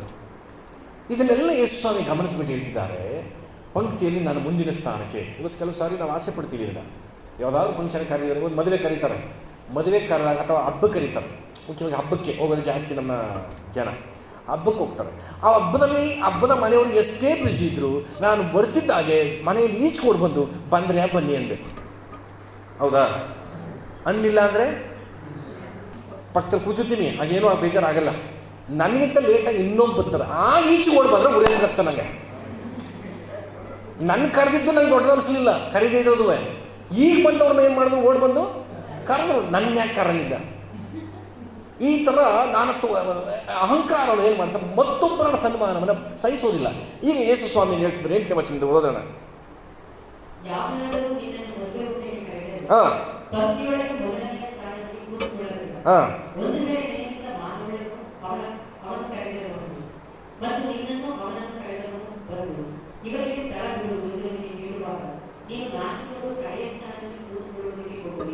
ಸಾಕು, ಓದಿಲ್ಲದಿರುವಂಥವ್ರು ಕೂಡ ಗಮನಿಸ್ರಿ.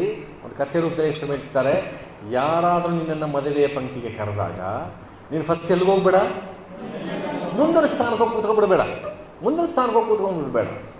ಇವತ್ತು ವಿಶ್ವಾಸಿಗಳೆಲ್ಲರೂ ನಾವೇನೋ ಅರ್ಥಕೋಬೇಕು. ಊಟದ ವಿಷಯದಲ್ಲಿ ಕೂಡ ಜ್ಞಾನೋಕ್ತಿಯಲ್ಲಿ ಒಂದು ಮಾತು ಹೇಳ್ತದೆ, ಪ್ರಭುಗಳ ಮುಂದೆ ನೀನು ಕೂತ್ಕೊಂಡು ಊಟ ಮಾಡುವಾಗ ಏನು ಮಾಡು, ನಿನ್ನ ಗಂಟಲಿಗೆ ಕತ್ತಿಯನ್ನು ಹಾಕು ಅಂತ ಚುಚ್ಚಿಗಿಸ್ಕೊಬಿಟ್ರಿ. ಕತ್ತಿಯನ್ನು ಹಾಕೋ ಅರ್ಥ ಏನು? ಸ್ವಲ್ಪ ಕಮ್ಮಿಯಾಗಿ ತಿನ್ನು. ಎಲ್ಲರೂ ಅಂತಾರೆ ಇದ್ದೀರ ಇಲ್ಲಿ, ಸಿಕ್ಕಿದ್ದ ಚಾನ್ಸ್. ಪಕ್ಕದಲ್ಲಿ ಮಕ್ಕಳು ಹೇಳ್ತಾರೆ, ಡೋ ಇದೆಲ್ಲ ಮನಸ್ಸಿಕ್ಕಿದ ನುಂಗುಡ.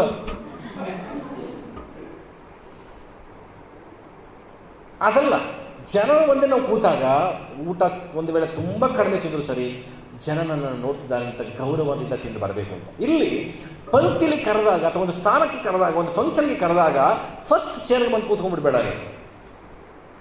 ನಿಮಗೆಲ್ಲ ಇದು ಚರ್ಚ್ಲಿರೋರಿಗೆಲ್ಲ ಇದು.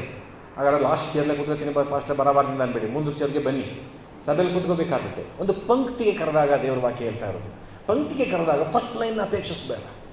ಒಂದು ಸಮಾರಂಭಕ್ಕೆ ಕರೆದಾಗ ಫಸ್ಟ್ ಹೋಗಿ ಕೂತ್ಕೊಂಡ್ಬಿಡಬೇಡ. ಕೂತ್ಕೊಂಡ್ರೆ ಒಂದು ವೇಳೆ ನಿನಗಿಂತ ಒಬ್ಬ ಅತಿಥಿಯನ್ನು VIP ಕರೆದಿದ್ರೆ ಅವರು ಬಂದಾಗ ನೀನು ಏನು ಹೇಳ್ತಾರೆ, ಸ್ವಲ್ಪ ಚೇರ್ ಬಿಟ್ಟು ಇನ್ನೊಂದು ಚೇರ್ ಬಿಟ್ಟು ಕೂತ್ಕೊಳ್ಳಿ ಅಂತ. ಆವಾಗ ಬೈಬಲ್ ಹೇಳ್ತಾರೆ, ಯೇಸು ಹೇಳ್ತಾರೆ, ಆವಾಗ ನಾಚಿಕೆ ಉಂಟಾಗ್ತದೆ, ಮರ್ಯಾದೆ ಹೋಗುತ್ತೆ ನಿನಗೆ. ಅದಕ್ಕೆ ಬದಲಾಗಿ ನೀವೇನು ಮಾಡು, ಮುಂದೆ ಹೋದ್ರಿ ಅದನ್ನು. 10ನೇ ವಚನ. 10ನೇ ವಚನ.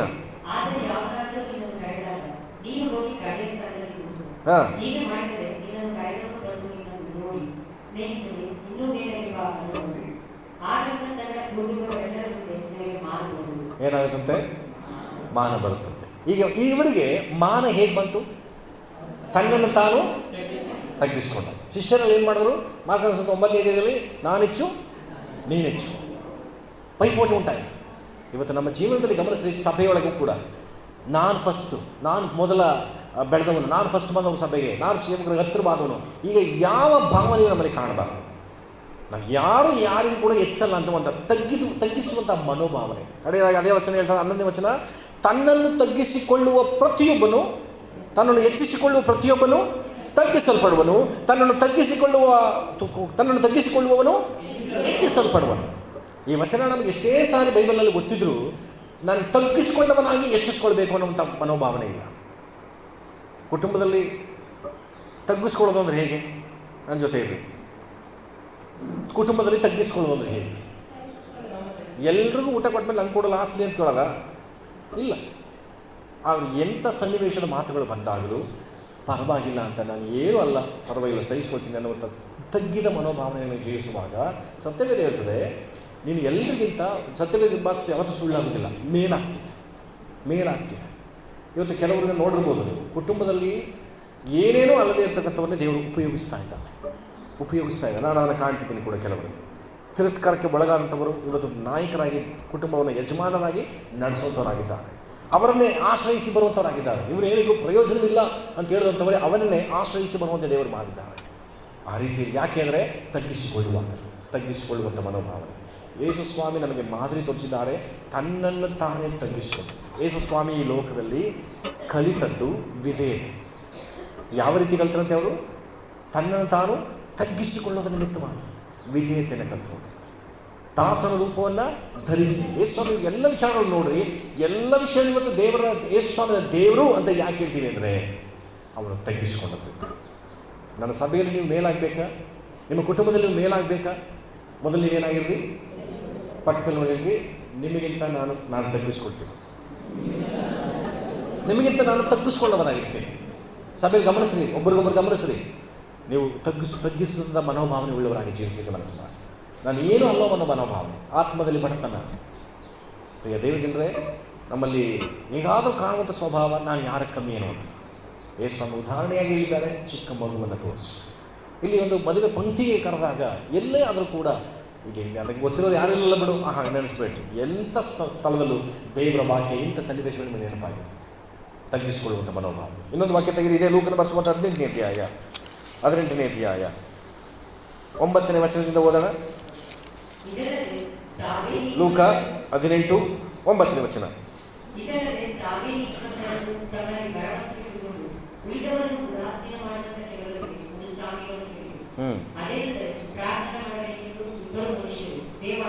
ನೋಡಿ, ಇವರಿಬ್ಬರು ಭಕ್ತರು, ವಿಶ್ವಾಸಿಗಳು, ಸಭೆಗೆ ಬರುವಂಥವ್ರು.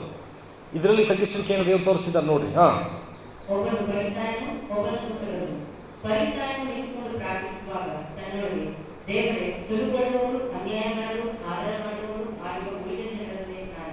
ಸಾಕು, ಒಂದು ನಿಮಿಷ. ಈ ರೀತಿಯಾದ ಪ್ರಾರ್ಥನೆ ಮಾಡುವಂಥ ನಮ್ಮಲ್ಲಿ ಅನುಭವ ಇದೆಯಲ್ಲೋ ಗೊತ್ತಿಲ್ಲ ನಮಗೆ. ಬಟ್ ಕೆಲವರು ಪ್ರಶ್ನೆ ಮಾಡ್ಕೊಳ್ಳೋಣ, ಈ ರೀತಿ ಪ್ರೇಯರ್ ಮಾಡಿರಲ್ಲ, ಯಾವ ರೀತಿ ಪ್ರೇಯರ್ ಮಾಡ್ತೀವಿ ಗೊತ್ತಾ ನಾವು? ಬರದಾಯ್ತಲ್ವ? ನನ್ನ ನೋಡ್ರಿ, ಪ್ರಾರ್ಥನೆ ಮಾಡುವಾಗ ನನಗಿಂತ ಯಾತತೆಗೂ ಬಾರದವರಲ್ಲ ಹೆಂಗೆ ಅವರ ಸ್ವಾಮಿ. ನಮ್ಮ ಭಾಷೆಗಳು ಇರ್ತಾರೆ, ನನಗಿಂತ ಯಾತ್ಯಾತಿಗೂ ಬೇಡವಾದವರೆಲ್ಲ ಚೆನ್ನಾಗಿ ಅವರು. ಯಾತತಿಗೂ ಬೇಡವಾದವರ ಅರ್ಥ ಏನ? ಅದರ ಅರ್ಥ ನಾನು ಅವ್ರಿಗಿಂತ ಹೆಚ್ಚು, ಅವ್ರಿಗಿಂತ ನಾನು ಹೆಚ್ಚಾಗಿದ್ದೀನಿ, ಆದರೂ ನಾನು ಯಾಕೆ ಇದ್ದೀನಿ? ಇದಕ್ಕೆ ನೀನು ಹಂಗಿರೋದು. ಯಾಕೆ? ಮತ್ತೊಬ್ಬರಿಗಿಂತ ನೀನು ಹೆಚ್ಚು ಅಂತ ಅಂದ್ಕೊಂಡಿರೋದ್ರಿಂದಲೇ ನೀನು ಇನ್ನೂ ಕೀಳಾಗೇ ಇದೆಯಾ. ಕೆಲವರು ಬೈಯೋದ್ರು ನಾನು ಗಮನಿಸ್ತೀನಿ. ಆ ರೀತಿ ಇನ್ನೊಂದು ಮಾತು ಹೇಳ್ತಾರೆ ಗೊತ್ತಾ? ಕಾಲಿಗೆ ಎಟ್ಟಗದೇ ಇರೋರ ಕೈಲೆಲ್ಲ ಮಾತು ಕೇಳಬೇಕಾ ನಾನು? ಕಾಲಿಗೆ ಎಟ್ಟಗದೇ ಇರೋರು ಇಂಥ ವರ್ಡ್ಗಳು ನಮ್ಮ ಮನೆಗಳಲ್ಲಿ ಕೇಳಿಸ್ಕೊಳ್ತೀವಿ. ಅನೇಕ ಜನರು ಬಂದಿರ್ತಾರೆ. ಕಾಲಿಗೆ ಎಟ್ಟಗದೇ ಇರೋ ಅಂದ್ರೆ ನನಗೆ ಏನಿಗೂ ಬೇಡವಾದವರು, ಅವ್ರು ಕೀಳಾದವರು, ನಾನು ಅವ್ರಿಗಿಂತ ಮೇಲು ಅನ್ನೋ ಮನೋಭಾವ. ಇಲ್ಲಿ ಯೇಸುಸ್ವಾಮಿ ಹೇಳುವುದನ್ನು ಗಮನಿಸ್ರಿ. ಪ್ರಾರ್ಥನೆ ಮಾಡುವಾಗ ಇವರಿಗೆ ಅನ್ನುವುದನ್ನು ಪರಿಗಣಿಸಿ, ಬಟ್ ನಾನು ಎಂಥವನು ಸ್ವಾಮಿ ಅಂತ ನನ್ನ ಪರಿಸಾಯನಲ್ಲಿ ತೋರಿಸ್ಕೊಳ್ತಾ ಇದ್ದಾನೆ. ಕಡೆಗೆ ಇನ್ನೊಬ್ಬನ ಶುಚಿ ಹೇಳ್ತಿದ್ದಾನೆ. ಮುಂದಿನ ವಚನ ಓದಿ ಅದನ್ನು.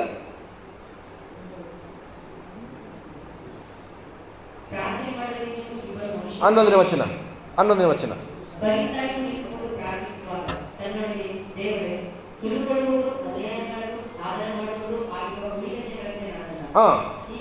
ಈ ಸುಂಕದವನಂತೆಯೂ ಮತ್ತೊಬ್ಬನ ತೋರಿಸಿ ಎತ್ತಿದ್ದಾರೆ, ಇವನಂತೆಯೂ ನನ್ನಲ್ಲ. ಹಾಗಿದ್ದರೆ ಸುಂಕದವನ ಬಗ್ಗೆ ಅವನಿಗೆ ಗೊತ್ತಿತ್ತು. ಸುಂಕದವನು ತಪ್ಪು ಮಾಡ್ತಿದ್ದ, ಅವೇನಾಗಿದ್ದ, ದೇವರ ವಾಕ್ಯಕ್ಕೆ ವಿರುದ್ಧವಾಗಿದ್ದ, ಏನೆಲ್ಲ ಇರ್ಬೋದು. ಅದನ್ನು ಮೆನ್ಷನ್ ಮಾಡಿ ಹೇಳ್ತಿದ್ದಾನೆ, ತೋರಿಸಿ ಹೇಳ್ತಿದ್ದಾನೆ, ಈ ಸುಂಕದವನಂತೆ ನಾನಲ್ಲ ಸ್ವಾಮಿ ಅಂತ. ಯಾರಿಗಾದ್ರೂ ನಿಮ್ಗೆ ಹತ್ರ ಅನಿಸಿದೆಯಾ ಅವ್ರಿಗಿಂತ ನಾನು ವಾಸಿ ಅಂತ? ಅವ್ರಿಗಿಂತ ನಾನೇ ವಾಸಿ. ಸ್ವಭಾವಗಳಲ್ಲಿ ಒಬ್ಬ ಕೆಟ್ಟ ವ್ಯಕ್ತಿಯನ್ನು ನಾನು ಕಳೆದ ವಾರ ಕೂಡ ಒಂದು ಪ್ರಸಂಗ ಮಾಡಿದೆ, ಅದರಲ್ಲಿ ಈ ಮಾತು ಹೇಳಿದೆ. ಆಗ ಒಬ್ಬ ಸಹೋದರಿ ನಾನು ಬಂದ ಪ್ರಶ್ನೆ ಕೇಳಿದೆ, ನಿಮಗಿಂತ ಪರಲೋಕದಲ್ಲಿ ಯಾರೆಲ್ಲ ಮುಂಚಿತವಾಗಿರ್ತಾರೆ ಅಂತ ಹೇಳಿದೆ? ವ್ಯಭಿಚಾರಿಗಳು, ಕಳ್ಳರು, ಸುಲುಕೊಳ್ಳುವವರು, ಅವು ಅಲ್ಲಿರ್ತಾರೆ ಅಂತ ನಾನು ಹೇಳಿದೆ. ಆಗ ಸಿಸ್ಟರ್ ಬಂದವರು ನನ್ನ ಪ್ರಶ್ನೆ ಹಾಕಿದ್ರು, ಒಳ್ಳೆ ಪ್ರಶ್ನೆ ಅದು. ಹಾಗಿದ್ರೆ ಪಾಸ್ಟ್ರೆ, ನನಗಿಂತ ಮುಂಚಿತವಾಗಿ ಒಬ್ಬ ವ್ಯಭಿಚಾರಿ, ಸುಳ್ಳುಗಾರರು, ಕೊಲೆಗಾರರು ಅಲ್ಲಿರ್ತಾರೆ ಅಂದರೆ ನಾನು ದೇವರನ್ನು ನಂಬಿ ಇದೆಲ್ಲ ಬೇಡ ಅಂತ ದೇವರಿಗೋಸ್ಕರ ಬದುಕ್ತಾ ಇರೋದು ತಪ್ಪಾ? ಹಾಗಿದ್ರೆ ನಾನು ಪ್ರಯೋಜನ ಇಲ್ವಾ? ಹಾಗಿದ್ರೆ ನಾನು ಹಾಗೆ ಹೆಂಗೋ ಬದುಕಿದ್ರೆ ನಾನು ಅಲ್ಲಿ ಪರಲೋಕದ ವೃತ್ತಿನಲ್ಲಾಗಿದ್ರೆ ಹೌದು ತಾನೆ? ಪ್ರಶ್ನೆ ಚೆನ್ನಾಗಿದೆ, ಇದು ನನಗೆ ಭಾಳ ಇಷ್ಟ ಆಯಿತು. ಇದು ಎಲ್ಲರ ಜೀವನದಲ್ಲೂ ಅಲ್ಲ. ಹಾಗಿದ್ರೆ ಈ ಲೋಕದಲ್ಲಿ ಎಲ್ಲರೆಲ್ಲ ವ್ಯಭಿಚಾರಿಗಳು ಮಾಡ್ತಾರೆ, ಅವರೆಲ್ಲ ಅಲ್ಲಿ ಹೋಗ್ತಾರೆ ಅಂತ ಅರ್ಥ ಅಲ್ಲ. ಗಮನಿಸಲಿ, ನಾನು ಒಬ್ಬ ವ್ಯಭಿಚಾರಿಯನ್ನು ನೋಡಿ, ನಾನು ಒಬ್ಬ ಕೊಲೆಗಾರನನ್ನು ನೋಡಿ, ನೀನು ಕೊಲೆಗಾರನು, ನೀನು ವ್ಯಭಿಚಾರಿ, ನಿನಗೆ ಪರಲೋಕವೂ ಇಲ್ಲ, ನೀನು ಸರಿ ಇಲ್ಲ, ನಿನಗಿಂತ ನಾನು ವಾಸಿ ಅಂತ ನಾನು ಅಂದ್ಕೊಂಡ್ಬಿಟ್ರೆ, ನಾನು ಯಾವ ವ್ಯಕ್ತಿಗೆ ಹೇಳಿದ್ನೋ ನನಗಿಂತ ಮುಂಚಿತವಾಗಿ ಪರಲೋಕ ಇರ್ತಾರೆ. ಅರ್ಥ ಆಯ್ತಾ? ನಾನು ಇನ್ನೂ 10 ಜನ ಹೊರಗಡೆ ಇದ್ದಾರೆ, ಅವ್ರನ್ನ ನೋಡಿ ಹಂಗೆ ಹೇಳಿಲ್ಲ, ಆದರೆ ಅವ್ರ ಪರಲೋಕಕ್ಕೆ ಹೋಗಲ್ಲ. ಹಾಗಿದ್ರೆ ಮತ್ತೊಬ್ಬ ವ್ಯಭಿಚಾರಿ ನನಗಿಂತ ಮುಂಚಿತ ಪರಲೋಕಕ್ಕೆ ಹೋಗೋಕ್ಕೆ ಯಾರ ಕಾರಣ? ಇನ್ನೊಂದು ಹೇಳ್ತೀನಿ, ಆ ರೀತಿಯಾದ ಸ್ವಭಾವ ನಿನ್ನನ್ನು ಪರಲೋಕದಿಂದ ದೂರ ಮಾಡುತ್ತೆ. ಮತ್ತೊಬ್ಬ ವ್ಯಕ್ತಿಯನ್ನು ದೂಷಣೆ ಮಾಡೋದಲ್ಲ.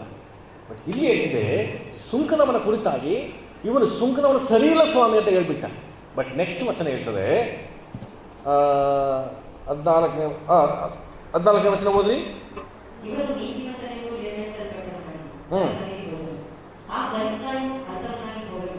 ಸಾಕು. ಎಂಥವನಾಗಿ? ನೀತಿವಂತ ಅಂತ ಅನಿಸ್ಕೊಳ್ಳಿಲ್ಲ. ಆದರೆ ಇವ್ರ ಸ್ವಭಾವ ಎಲ್ಲ ಏನಿರುತ್ತೆ ಗೊತ್ತಾ? ಪರಿಸರದಲ್ಲಿ ಏನಿತ್ತು ಗೊತ್ತಾ? 12ನೇ ವಚನ ಓದ್ರಿ. ಪರಿಸರದಲ್ಲಿದ್ದಂಥ ಸ್ವಭಾವ.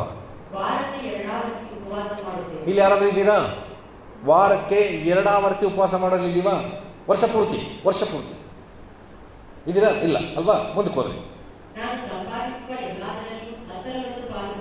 ಸಂಪಾದಿಸುವಂಥದ್ರಲ್ಲಿ 10 ಪಾಲು ಕೊಡೋರಿದ್ದಾರೆ. ಎಲ್ಲಾದ್ರೂ 10 ಪಾಲು ಕೊಡ್ತೀರಾ? 10 ಎಲ್ಲಾದ್ರೂ ಕೊಡಲ್ಲ. ಕೊಡ್ತಿದ್ದಂತೆ ಇವನು. ಬೈಬಲ್ ಹೇಳೋದು ಎಲ್ಲಾದ್ರೂ ಕೊಡಿ ಅಂತ. ನಾನು ಬೈಬಲ್ ಸ್ಟಡಿ ಮಾಡೋ ಹೇಳಿದೆ, ದೇವರು ಉಳಿಸ್ಕೊಟ್ಟದ್ದೆಲ್ಲ ಅವ್ರಿಗೆ ಕೊಡಬೇಕು ಅಂತ. ಅದು ಮಾಡೋರಿದ್ದೀರಾ ನಮ್ಮ ಸಭೆಯಲ್ಲಿ? ತುಂಬ ಜನ ಇಲ್ಲ. ಮುಂದಕ್ಕೆ ಹೋದ್ರಿ. ಸಾಕು ಬಿಡಿ. ಇವನು ಇದ್ದಂಥ ಸ್ವಭಾವದ ಬಗ್ಗೆ ಹೇಳ್ತಿದ್ದಾನೆ. ವಾರಕ್ಕೆ 2 ಆವರ್ತಿ ಉಪವಾಸ ಪ್ರಾರ್ಥನೆ. ವಾರಕ್ಕೆ 2 ಆವರ್ತಿ ಉಪವಾಸ ಪ್ರಾರ್ಥನೆ ಯಾಕೆ ಮನುಷ್ಯ ಮಾಡ್ತಾನೆ ಅಂದರೆ, ಉಳಿದಂಥ 5 ದಿನಗಳಲ್ಲೂ ಪ್ರಾರ್ಥನೆ ಮಾಡ್ತಾನೆ, ಉಪವಾಸ ಇರಲ್ಲ. ಬಟ್ ಉಪವಾಸ ಪ್ರಾರ್ಥನೆ ವಾರಕ್ಕೆ 2 ಆವರ್ತಿ. 10ರಲ್ಲಿ ಯಾವುದೇ ಬರಲಿ ಎಲ್ಲದರಲ್ಲೂ 10 ಪಾಲು ದೇವರು ನಾನು ಕೊಡ್ತೀನಿ ಅಂತ ಬೈಬಲ್ ಹೇಳ್ತದೆ. ಇಂಥವನಲ್ಲಿ ನಾನತ್ವ ಇದ್ದದ್ರಿಂದ ನೀತಿವಂತ ಅಂತ ಅನಿಸ್ಕೊಳ್ಳುವಂತೆ, ಪರಲೋಕಕ್ಕೆ ಹೋಗಲಿಲ್ವಂತೆ. ಇವತ್ತು ನಾವು ಹೋಗ್ತೀವಾಗಿದ್ರೆ ನಾನು ಹೇಳ್ತೀನಿ, ಇವನಂತಹ ವಾರಕ್ಕೆ 2 ಆವರ್ತಿ ಉಪವಾಸ ಪ್ರಾರ್ಥನೆ ಮಾಡದಿದ್ರು, ಇವನ ಹಾಗೆ 10ರಲ್ಲಿ ಎಲ್ಲದರಲ್ಲೂ 1 ಪಾಲು 10ರಲ್ಲಿ 1 ಪಾಲು ಕೊಡದೆ ಹೋದ್ರೂ, ಮತ್ತೊಬ್ಬನ ಮಧ್ಯದಲ್ಲಿ ನಾನು ನಾನತ್ವವನ್ನು ತೋರಿಸದೇ ಇದ್ದರೆ ಆ ಸುಂಕದವನ ಹಾಗೆ ನೀತಿವಂತರೆಂಬುದಾಗಿ ಅನಿಸ್ಬೇಕು. ಆಮೇಲೆ ಅವನ ವಾರದ 10 ಪಾಲು ಕೊಟ್ಟಿದ್ದಾನೇನೋ ಗೊತ್ತಿಲ್ಲ ನಮ್ಮ ಸುಂಕದವನು. ಆದರೆ ನೀತಿವಂತ ಅಂತ ಅನಿಸ್ಕೊಳ್ಬೇಕಂತ. ಯಾವುದರ ನಿಮಿತ್ತವಾಗಿ? ಅದೇ ವಚನ ಓದ್ರಿ.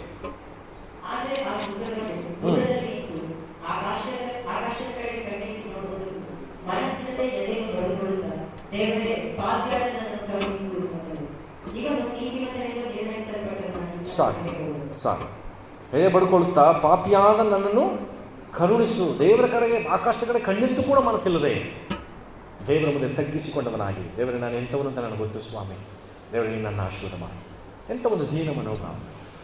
ಪ್ರಿಯ ಸಭೆಯೇ, ಹೊಸದಾಗಿ ಒಂದು ಕೇಳಿಸ್ಕೊಡ್ರಿ. ದೇವರ ಮುಂದೆ ನಾನು ಹೆಚ್ಚು ಅನ್ನುವಂಥ ಮನೋಭಾವನೆ ಇಲ್ಲದೆ ತಗ್ಗಿದವಳು ಅನ್ನೋ ಮನೋಭಾವನೆಯಲ್ಲಿ ನೀನು ಪ್ರಾರ್ಥನೆಗೆ ಹೋಗುವಾಗ, ಸಭೆಗೆ ಬರುವಾಗ ಖಂಡಿತವಾಗಿ ನಿನಗೆ ಉತ್ತರವನ್ನು ದೇವರು ಕೊಡುವಂಥವರಾಗಿದೆ. ಯಾವಾಗ? ತಗ್ಗಿಸಿಕೊಳ್ಳುವ. ಇನ್ನೊಂದು ವಚನವನ್ನು ತೆಗಿರಿ. ನಾನು ಸಿಂಪಲ್ ಆದ ವಿಚಾರಗಳನ್ನ ನಿಮ್ಮ ಸಂಗಡ ಇವತ್ತು ಮಾತಾಡ್ತೇನೆ ಅಂತ ಹೇಳಿದ್ದೀನಿ.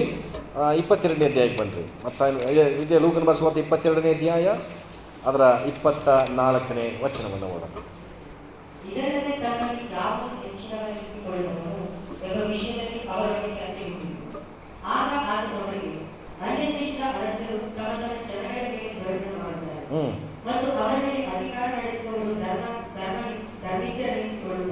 ನಿಧಾನಕ್ಕೆ ಓದಿದ್ರೆ ಇನ್ನೂ ಚೆನ್ನಾಗಿ ಅರ್ಥ ಆಯ್ತಾ? ನಿಮಗೂ ಅರ್ಥ ಆಯ್ತಾ? ನೀವು ಸುಲಭ ಓದ್ಬೋದು.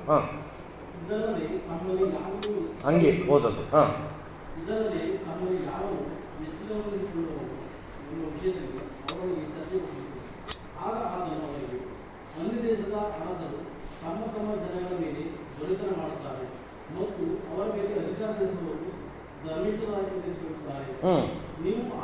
ನೀವು ಆಗಿರಬಾರದು.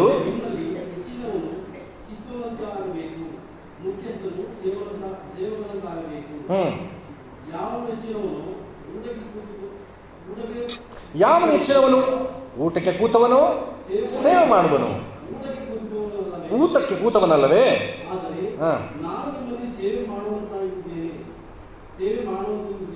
ಸೇವೆ ಮಾಡುವವನಂತಿದ್ದೇನೆ. ಸಾಕು. ಯೇಸು ಸ್ವಾಮಿ ತನ್ನ ಬಗ್ಗೆ ಹೇಗೆ ಹೇಳ್ತಿದ್ದಾರೆ? ಎಲ್ಲರ ಜೊತೆ ಇದ್ದೀರಲ್ವಾ?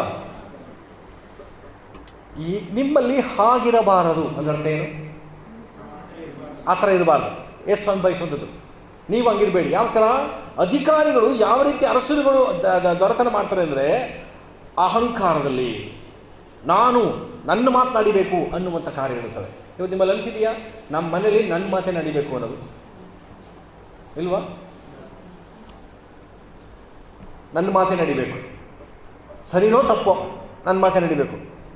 ಈ ಸ್ವಭಾವನ ಬಿಡಿ. ಕೆಲವು ಸಾರಿ ಹೆಂಡತಿ ಹೇಳುವಂಥ ಆಲೋಚನೆಗಳು ನಮಗೆ ಬೆಸ್ಟ್ ಆಗಿರುತ್ತೆ, ಅದನ್ನು ತಗೋಬೇಕು ನಾವು. ಗಂಡ ಇಲ್ಲ ನಾನು ಹೇಳಿದ್ದೆ ನಡಿಬೇಕು, ನಾನು ಅಂದಿದ್ದೆ ಕರೆಕ್ಟು ಅನ್ನುವಂಥ ನಾನತ್ವವನ್ನು ಹೇಳಬಾರ್ದು. ಅವರು ಅಧಿಕಾರದಲ್ಲಿ ಅನಿಸ್ಕೊಂತವ್ರು ಧರ್ಮಿಷ್ಠರಂತ ಅನಿಸ್ಕೊಳ್ತಾರಂತೆ. ಧರ್ಮಿಷ್ಠರು ಎನಿಸಿಕೊಳ್ಳುತ್ತಾರೆ. ಆದರೆ ನಿಮ್ಮಲ್ಲಿ ಹಾಗಿರಬಾರ್ದು. ಏನೇ ನಡೀಲಿ ತಗ್ಗಿದ ಮನೋಭಾವ ಅಲ್ವಾ ಕೇಳ್ತದೆ ನೋಡ್ರಿ.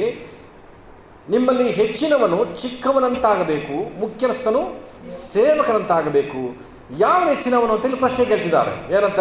ಊಟಕ್ಕೆ ಕೂತವನು ಸೇವೆ ಮಾಡು. ಊಟಕ್ಕೆ ಬಡಿಸೋರು ದೊಡ್ಡವರ, ಊಟ ತಿನ್ನೋರು ದೊಡ್ಡವರ?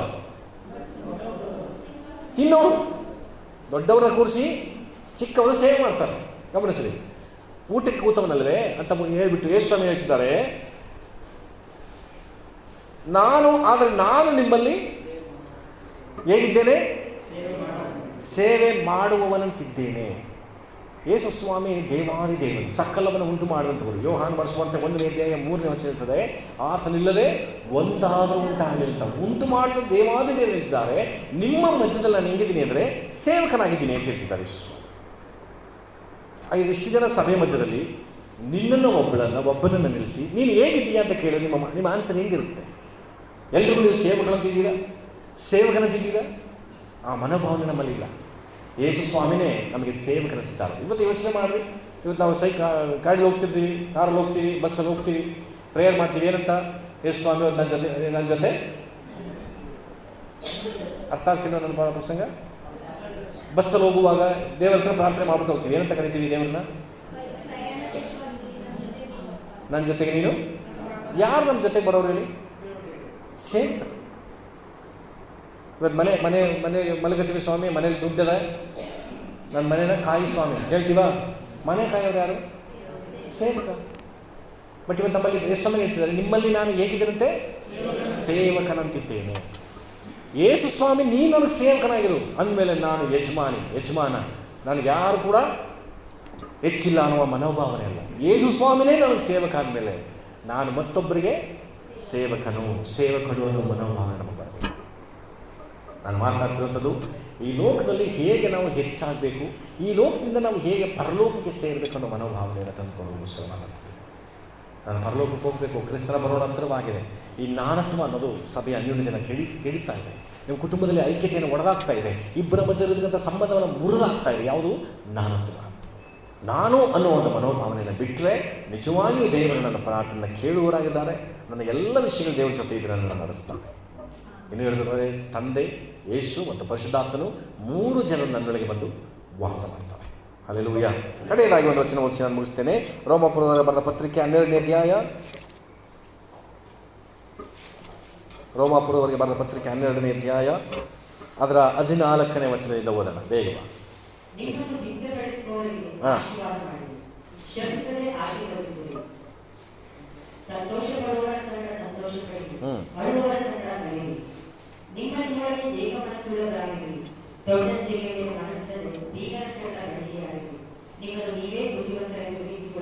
ಹಾಂ, ಇದನ್ನು 16ನೇ ವಚನದಿಂದ ನೀವು ಉಲ್ಟಾ ಓದ್ಕೋಬೇಕು.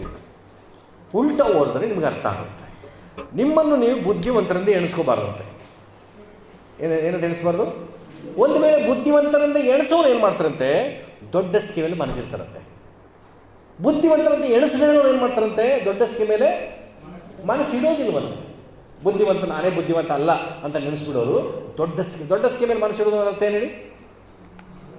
ದೊಡ್ಡ ಸ್ಕೀಮ್ ಮೇಲೆ ಮನಸ್ಸಿಡೋದು.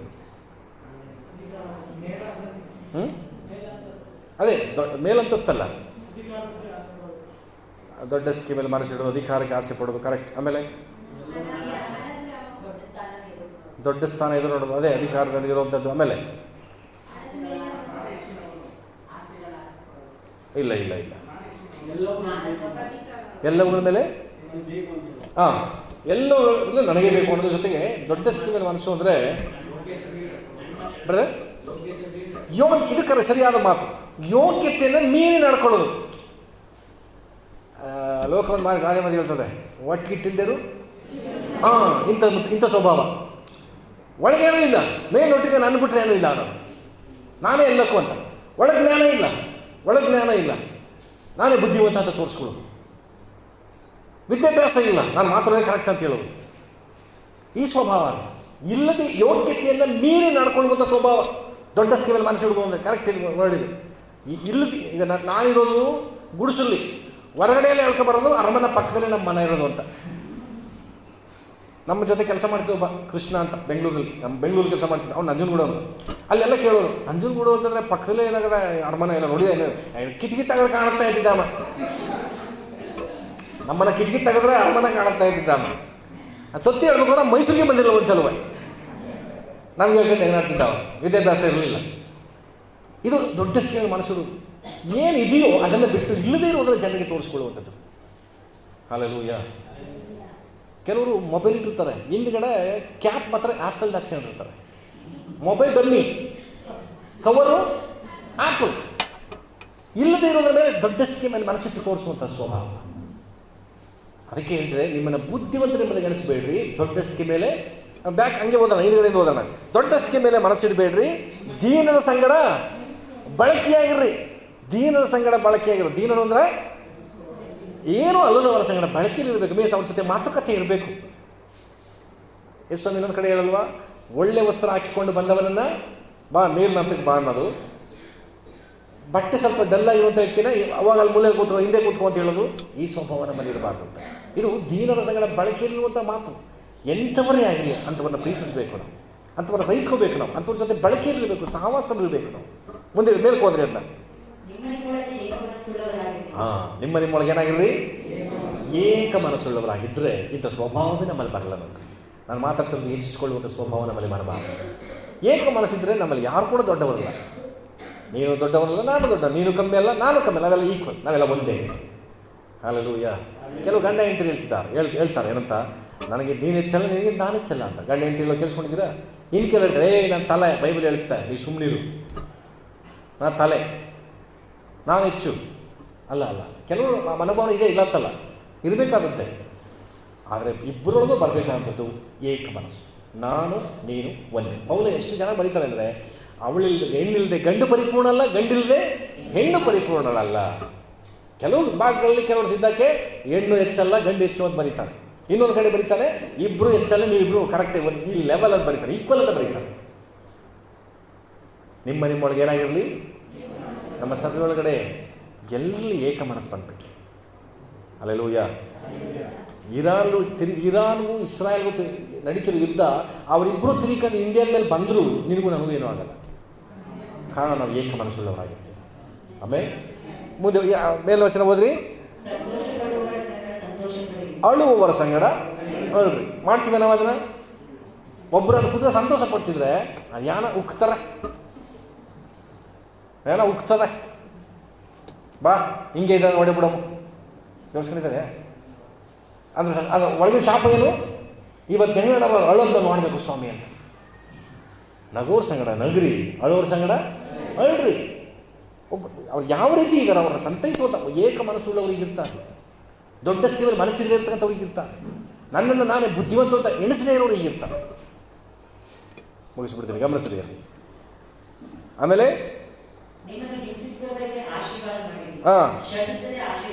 ಹಿಂಸೆ ಮಾಡೋರನ್ನ ಇದೊಂದು ಟಾಪಿಕ್ ಬಿಟ್ಬಿಟ್ಟು ಮುಂದಕ್ಕೆ ಹೋಗ್ತೀನಿ ನಾನು, ಯಾಕೆಂದ್ರೆ ಮಾಡಲ್ವಲ್ಲ ನಾವು. ಹಿಂಸಿಸೋರನ್ನ ಇವತ್ತು ಇಂಥ ಪ್ರಸಂಗ ತುಂಬ ಸಾರಿ ಮಾಡಿದ್ದೀನಿ. ಹಿಂಸಿಸೋರನ್ನ ನಾವೇನು ಮಾಡಲ್ಲ, ಆಶೀರ್ವಾದ ಮಾಡ್ತೀವ. ಮಾಡೋಂಥ ಸ್ವಭಾವ ನಮಗಿಲ್ಲ. ನಾನು ಹಿಂಸೆ ಪಡಿಸಿದ್ದೀರ, ನೀನು ಚೆನ್ನಾಗಿರಪ್ಪ ಹೇಳೋ ಮನೋಭಾವನೆ ಬರಲ್ಲ. ಬಾಯಿ ಬಿಟ್ಟು ಹೇಳಿದ್ರೆ ಒಳಗೆ ಅಯ್ಯೋ ನೀ ಹಾಳಾಗ, ಆ ಒಂದು ಸ್ವಭಾವ ನಮ್ಮಲ್ಲಿ ಉದ್ಭವ ಆಗಿಬಿಡುತ್ತೆ. ಕಾರಣ ನನ್ನನ್ನು ಅನುಭವಿಸಿದ. ಕೆಲವು ಸರಿ ದೇವರು ಬಿಟ್ಕೊಡೋದು ಹೆಂಗೆ ಬಿಟ್ಕೊಡ್ತಾರೆ ಗೊತ್ತಾ, ಸ್ವಾಮಿ ನೀನೇ ನೋಡ್ಕಪ್ಪ, ಅವ್ರು ಹಾಳಾಗದ ನಾನು ನೋಡ್ತೀನಿ ಸ್ವಾಮಿ. ದೇವರು ಬಿಟ್ಕೊಡೋದು ಹಂಗಲ್ಲ. ದೇವ್ರ ಬೈಬಲ್ ಇರ್ತದೆ, ಅವ್ರನ್ನ ಶಪಿಸೋದೇ ಆಶೀರ್ವಾದ ಮಾಡಿ. ಆಶೀರ್ವಾದ ವರ್ಷದಲ್ಲಿ ನಾನು ಮುಗಿಸ್ತೀನಿ. ನಿನಗೆ ಆಶೀರ್ವಾದ ಬರಬೇಕಾ, ಶಪಿಸುವವರನ್ನ ಆಶೀರ್ವಾದ ಮಾಡು. ಶಪಿಸುವವ್ರನ್ನ ಏನು ಮಾಡು, ನೀನು ಆಶೀರ್ವಾದ ಮಾಡು. ಆಶೀರ್ವಾದ ಬರೋದನ್ನು ನೀನು ಕಣ್ಣಾರೆ ಕಾಣ್ತೀಯ, ನಿನ್ನ ಜೀವನದಲ್ಲಿ ಅನುಭವಿಸ್ತೀಯ. ಹಲ್ಲೆಲೂಯಾ. ಕರ್ತನ ವಾಕ್ಯದ ಮೂಲಕ ನಿಮ್ಮನ್ನು ಆಶೀರ್ವಾದ ಮಾಡಲಿ.